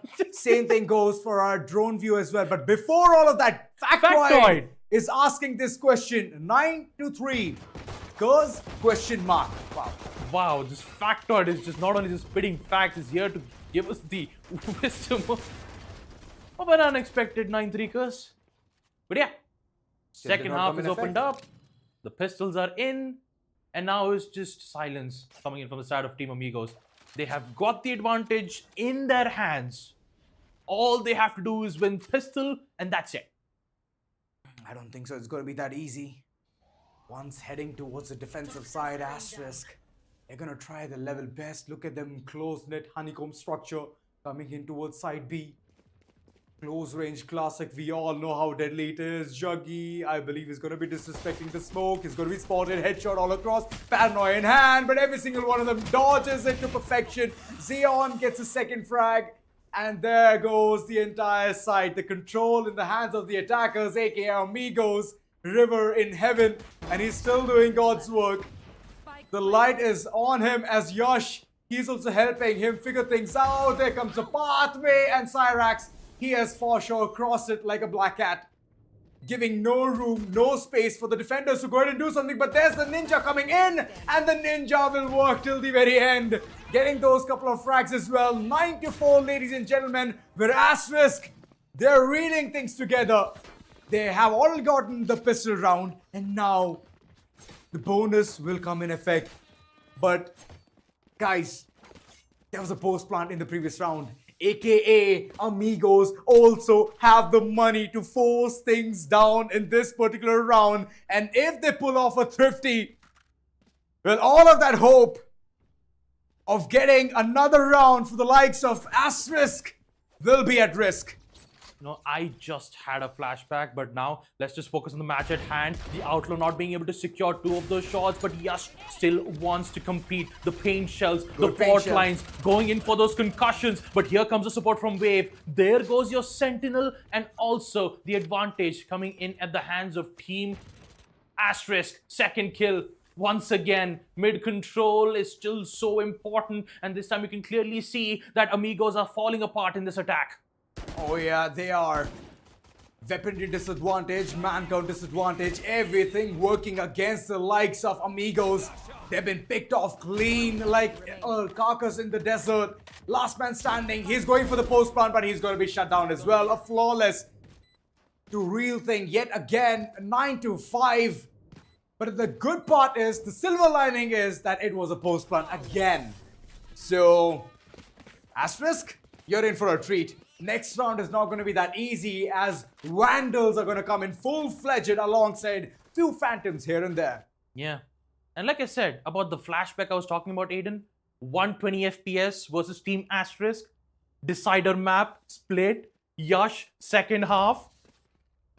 You know, it could happen here as well. It could happen. And I believe I know I have to bow down. I have to bow down to Factoid. Maybe he might be onto something. Oh, you know? no. He knows Not it. just yet. He Not knows it. just yet. They need to deny the full buy round. And then let's see whether the Factoid is right or not. Oh boy. Icarus. What? There's no way. Cyrax. What were you thinking? I mean, I do get it. You have a couple of satchels to reposition yourself towards Rafter, but you need to be afraid of the Spectre. Close range, monstrous. And he has been shut down. That's the biggest mistake being committed by their end. The duelist, nonetheless. Yeah, the Vandal has been dropped from the roof, so they're not going to get that weapon just yet. Play for info. Don't lose man count. The more casualties that Asterisk has, the more chances for Amigos to secure map number 3, and they're not going to let it happen. Smokes will be placed this time all the way deep towards the side. I believe this was at the back side of spawn. And now it's just a game of patience. This is bonus round. Weapon advantage still at the hands of Amigos, but when it comes to casualties, still favoring for Team Asterisk as Yash is prepped and ready with the Outlaw. Oh, it is all a fake. It was all a ruse. Stating the defensive side that we are going to be pushing at any moment. Unfortunately, the push is heading towards side B. The Viper wall is going to play a significant role in this. Xeon checking all of those corners, waiting for the camera to just flip. And then from there on, get the information. That's a really good denial coming in. Wave goes for yet another frag, but in the midst of all of that, he's been taken right off. Zeon getting the control alongside being concussed as well. Ginola, good control. Finally, those 10 seconds, and they need to go in for the post plant. They've chosen the default side, and the default side is just going to mean one thing, that they need to play close and around that area itself. Last man standing, way too low. One shot is what he's looking like, and that's where Neko fades away. Yep, that's the power of the Bulldog. Burst fire, ADS, that is more than enough to secure those 2 frags. And you can clearly see that Asterisk. They will secure yet another round. Pistols there, so is the bonus and the round next to it. And look at the response of AST. The Outlaw doing its magic, so is reverse shots. 2 kills, and with that, Team Asterisk. Timeout coming in from the side of Team Amigos. Oh yeah, of course. That's true. Cyrax. Oh, if this was the weapon of choice beginning to this, the Judge, rather than it being Vandal or Phantom or any other weapon, Judge in the hands of Raze, double satchel, heading forward. Just imagine this. Icarus standing, waiting for the right amount of peak, and all of a sudden he sees the Judge staring down at his soul. He's picked right off. Sentinel gone, control towards B. Done right, dusted, no more tripwires to raffle around with. My God, that sounds like a movie, man. Yeah. Unfortunately, that did not happen. The choreography did not go in right. It did not sit well with the likes of Amigos. Hence, forcing themselves with just sheriffs and half shields and a timeout, which eventually ends. Yeah. It's like a saying, right? Your mission, should you choose to accept. Skip. No. Why don't you skip? It's an impossible task for AST because right now, sure, they have the advantage, but this time, if you make one single mistake, it's just game over. Team Amigos will have the advantage. And with the timeout, being able to reset and strategize for this round. This time you can clearly see that they're playing in for picks. Wait a minute, Sky very deep towards the place. God, and it's not a good idea to be doing that. He gets caught off in the act. You can clearly see that the pressure from mid is imminent. Here comes Wave. The explosion is imminent. The aftershock doing its work. So is the fault line. And Team Amigos, once again, they are falling apart bit by bit, pieces by pieces. And Yash is still alive, creating a major hassle for the opponents. Oh, no weapons down. That's the complete aim of this entire team. Look at them playing it so skillfully. Zeon right around the corner. He's taking those peaks. But unfortunately, those peaks are not going to help him win the round. He needs to get those frags. Ginola, he's also joining hands with the ally. Currently staring down the Marshal. 950 credits. Yes, that's right. It has been spent in this particular round to push the opponents back away. Yash, good for yet another one. And Ginola, he manages to put down one weapon to rest. But for how long can he keep the same facade? Entering deep down towards mid, a smoke. Good cover indeed. He's bunny hopping. The smoke fades away, gets another shot. Wave has been taken care of. River on the other end, he knows the opponent's whereabouts. And Icarus? Wait a second. Wait a second. What was he looking at? The peripheral vision? Yeah, he was all the way towards the right. Maybe it's the aspect ratio, you know? Like most players would prefer having like a 4:3, 16:9 aspect ratio, right? Maybe that changes. No, I don't think so. It's not some other game. I don't think it's that. It's just me reliving the good old days. It's just don't mind me, folks. Oh, Rage. That's a big investment. And yeah, with this investment, we have seen Cyrax go ahead and get all of those frags. But will it be suitable in the hands of an initiator is the question. Heading light, being sent right off. Unfortunately, no information retrieved. They are farming for those orbs, which is big. And look at the support coming in. Phenomenal. Icarus, 1000 IQ move. That's the best kind of camera you can ever place towards screen area. Yeah. Caught in HD. Shot by a certain phone that I cannot say. 9-7. Team Amigos, now it's their time to shine. as they are prepped and ready with the positionings, catching range of the act. A headshot from the Vandal. This could cause helter-skelter from the side of Team Asterisk, knowing that the entire site is under shambles, and Waves' decision to use from the shadows towards the site was a very bad idea. And now you can clearly see that Asterisk, they are falling apart now. Yash, 4 HP, he will find one, but not the other. Juggy had the line of sight, so is the other kill. Team Amigos, 10-7. The lead is finally theirs. They have broken the momentum. Can they do it for 3 rounds? 3 more rounds. Attackers taking an immediate timeout right after that poorly executed round. Oh, don't mind me, guys. It was Asterisk, and I don't know why Amigos took the timeout. All right. Yeah. Even though everything was perfect. Oh, I believe they're just trying to derail the momentum. They don't want to risk it. They do not want to do that. They're just derailing the momentum of the defending side. Yash, he is not able to function. My God, he gave his 100% in the first map, second map as well, getting those 2 MVP titles, but in the third one, he's falling short from multiple kills. And that's a warning sign. If Yash does not function, there's someone else who's going to step up to the task, but not as good as Yash is what I can say. Yash is the opener for every single executes, for every single denials. Yash is always there to get the job done. And we did get to see that on the previous matchup up against 120 FPS on map split. He could do it again. And you can clearly see that the timeout was specifically made to try and derail the situation. Try to dismantle it in a way that it would favor for them. Because they have this round under grabs. It's 10-7. They still need 3 more rounds to secure grand finals. And Team Asterisk, they are this close of reaching to an equalizer.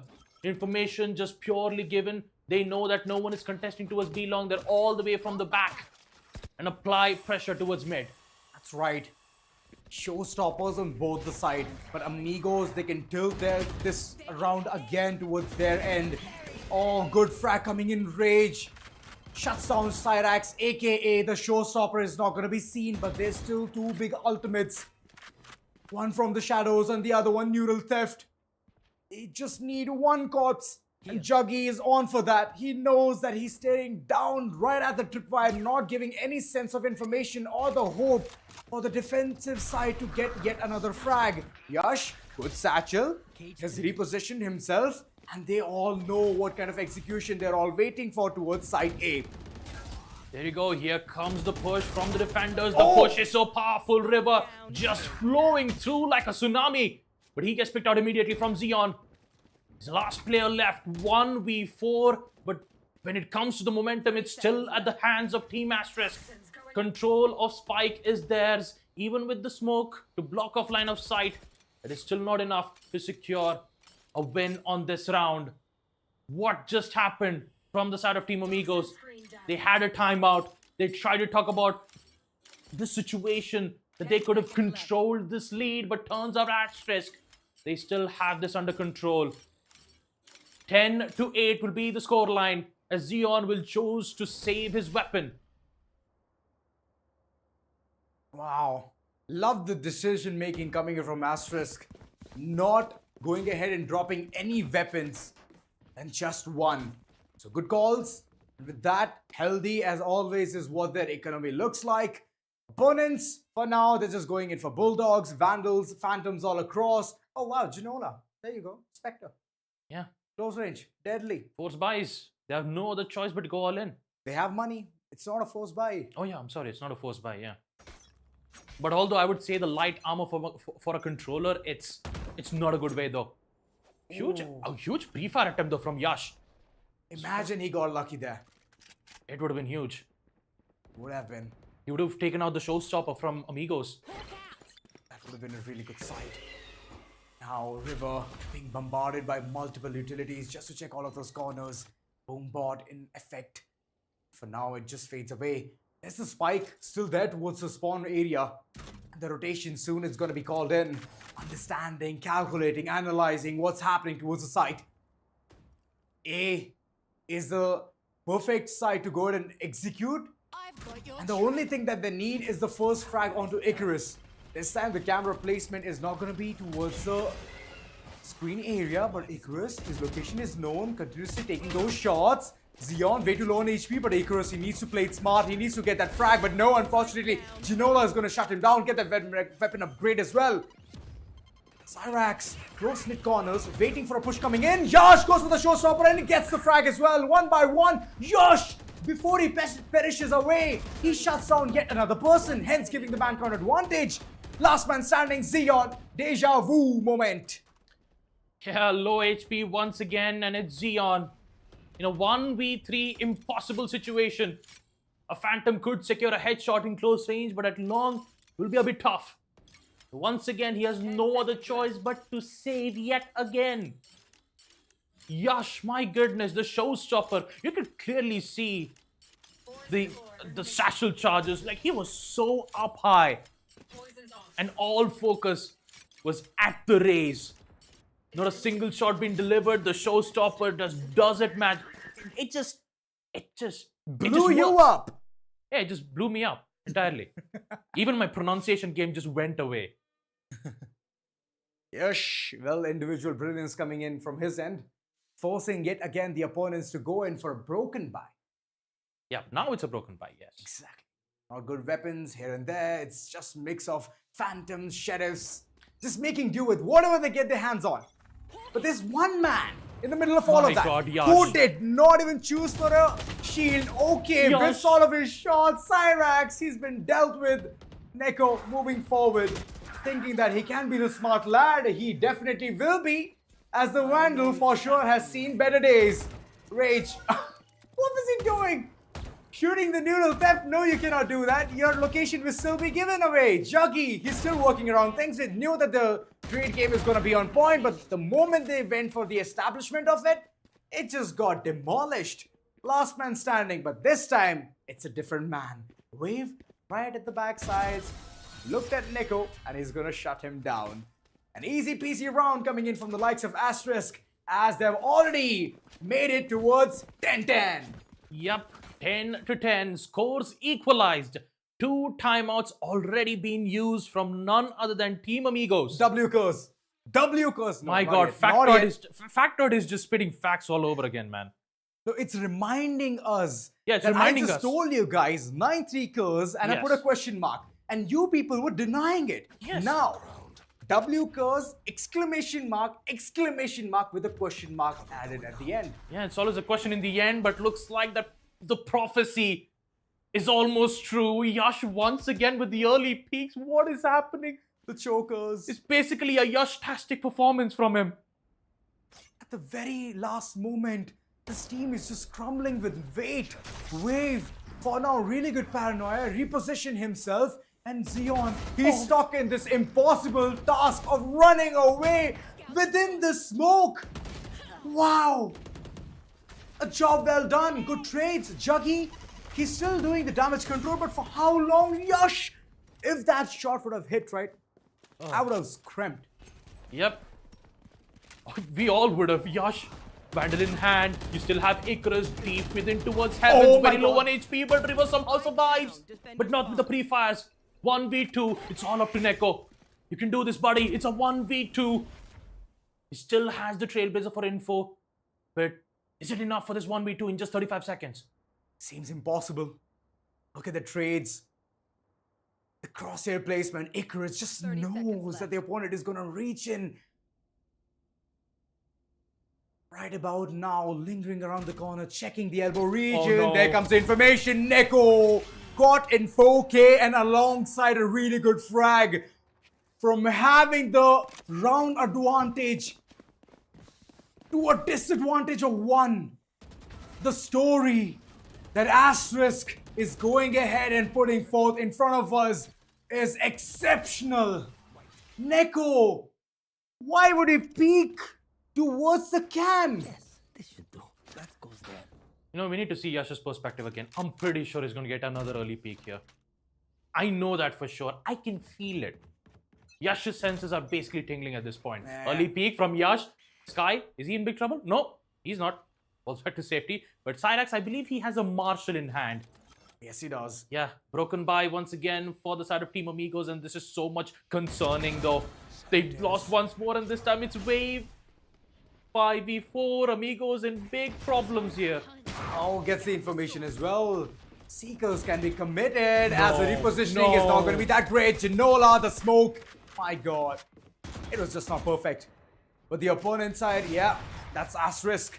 They just timed it to perfection, man. Before the smoke even was placed, he got the frag Chuggy way too deep, thinking that he can get a frag or two, but Rage is right there to get that damage control. Dealt right. Last man standing towards ropes and the shotty. Yosh getting the flawless. A lot of ultimates. A lot of ultimates from the likes of Asterisk. But for that, they just have one response. That is the Viper's Pit. Neural Theft, Showstopper, Seekers, Rolling Thunder. And if there was from the shadows, I would have counted that as well. But unfortunately, it's just going to take more time for Wave to get its ultimate. Amigos, how well can you respond? Because the economy, finally, when it has come down to the full buy, they've already committed way too many mistakes. And with that, everything is rolling down. Curse is... Real?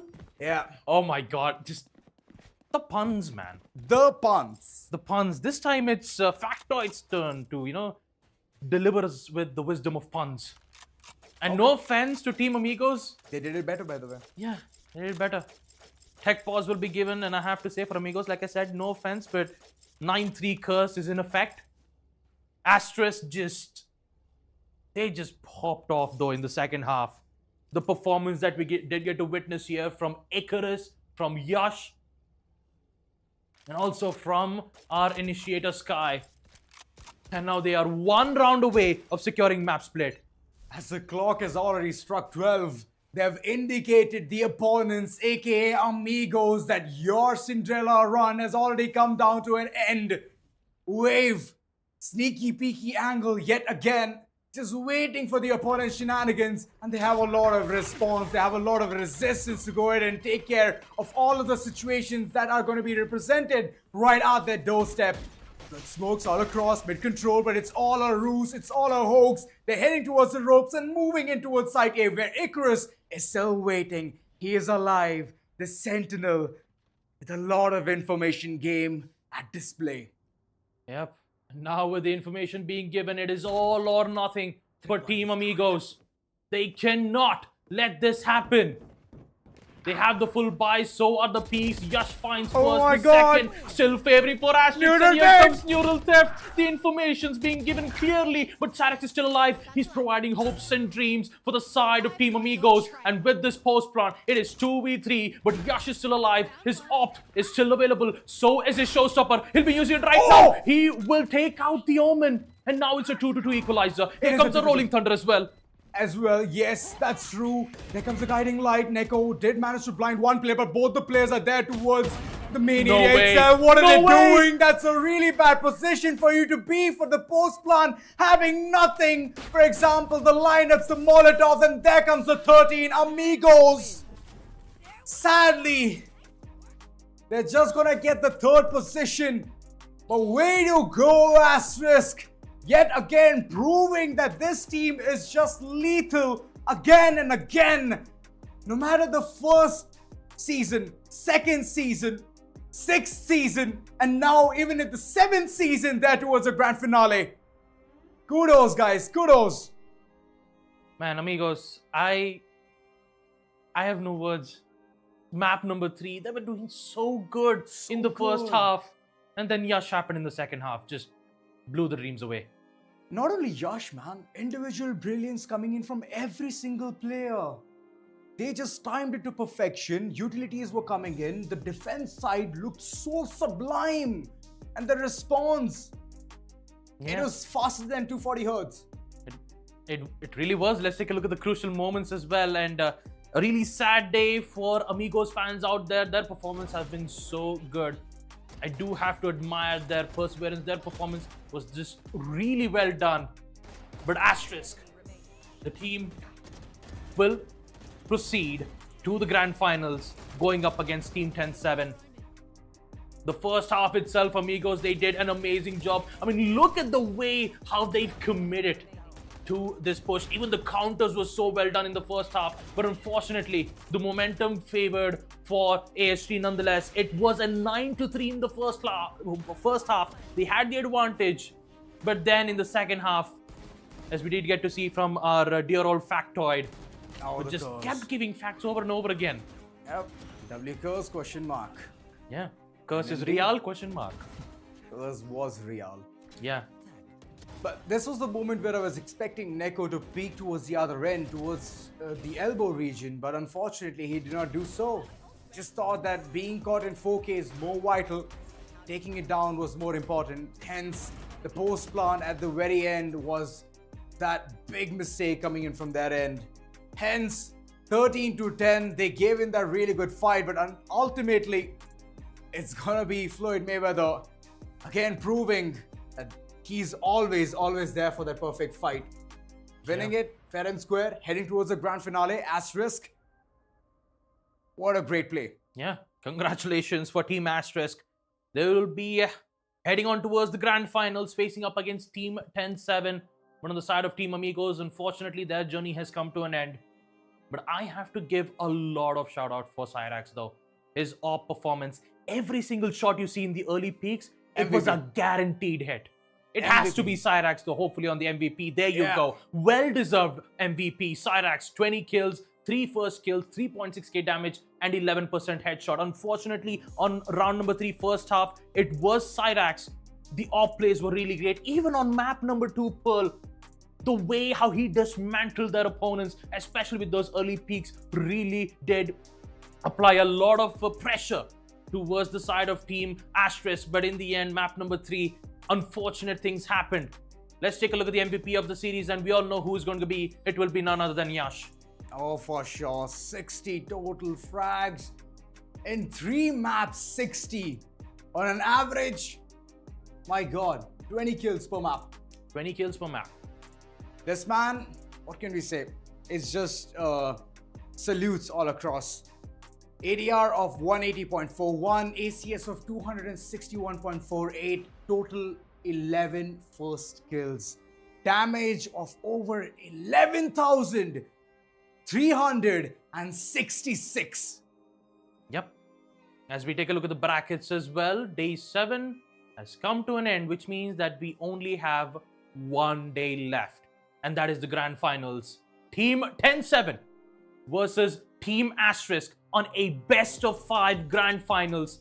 And for the side of Team Amigos, even though they're eliminated out of this tournament, they will secure 3rd place in the Showdown series. Well, a really amazing performance from their end. And also, let's take a look at the level up leaderboards as well and see where Yash's positioning is right now. He's currently on 8th place. Would that come to a change? Oh, he's at 5th now. Oh, 5th. My goodness. Right below us, pass. He was at 7th. Yeah, he was at 7th. With Ginola, I believe, being on 9th position, if I remember properly. Yeah, Ginola has also stepped up. Neko, unfortunately, he could not go ahead and get all of those frags. But wow, Yash, he still has one more day. He can make it towards the top 3. Hence, forcing Ceylon to head towards the 4th place. This potentially is possible. Yash, individual brilliance, MVPs after MVPs, first map, second map, third one was taken away, but overall the MVP of the series has been crowned to him itself. And with all of those plays, I want to go ahead and witness how good can Asterisk go ahead and perform against 10-7.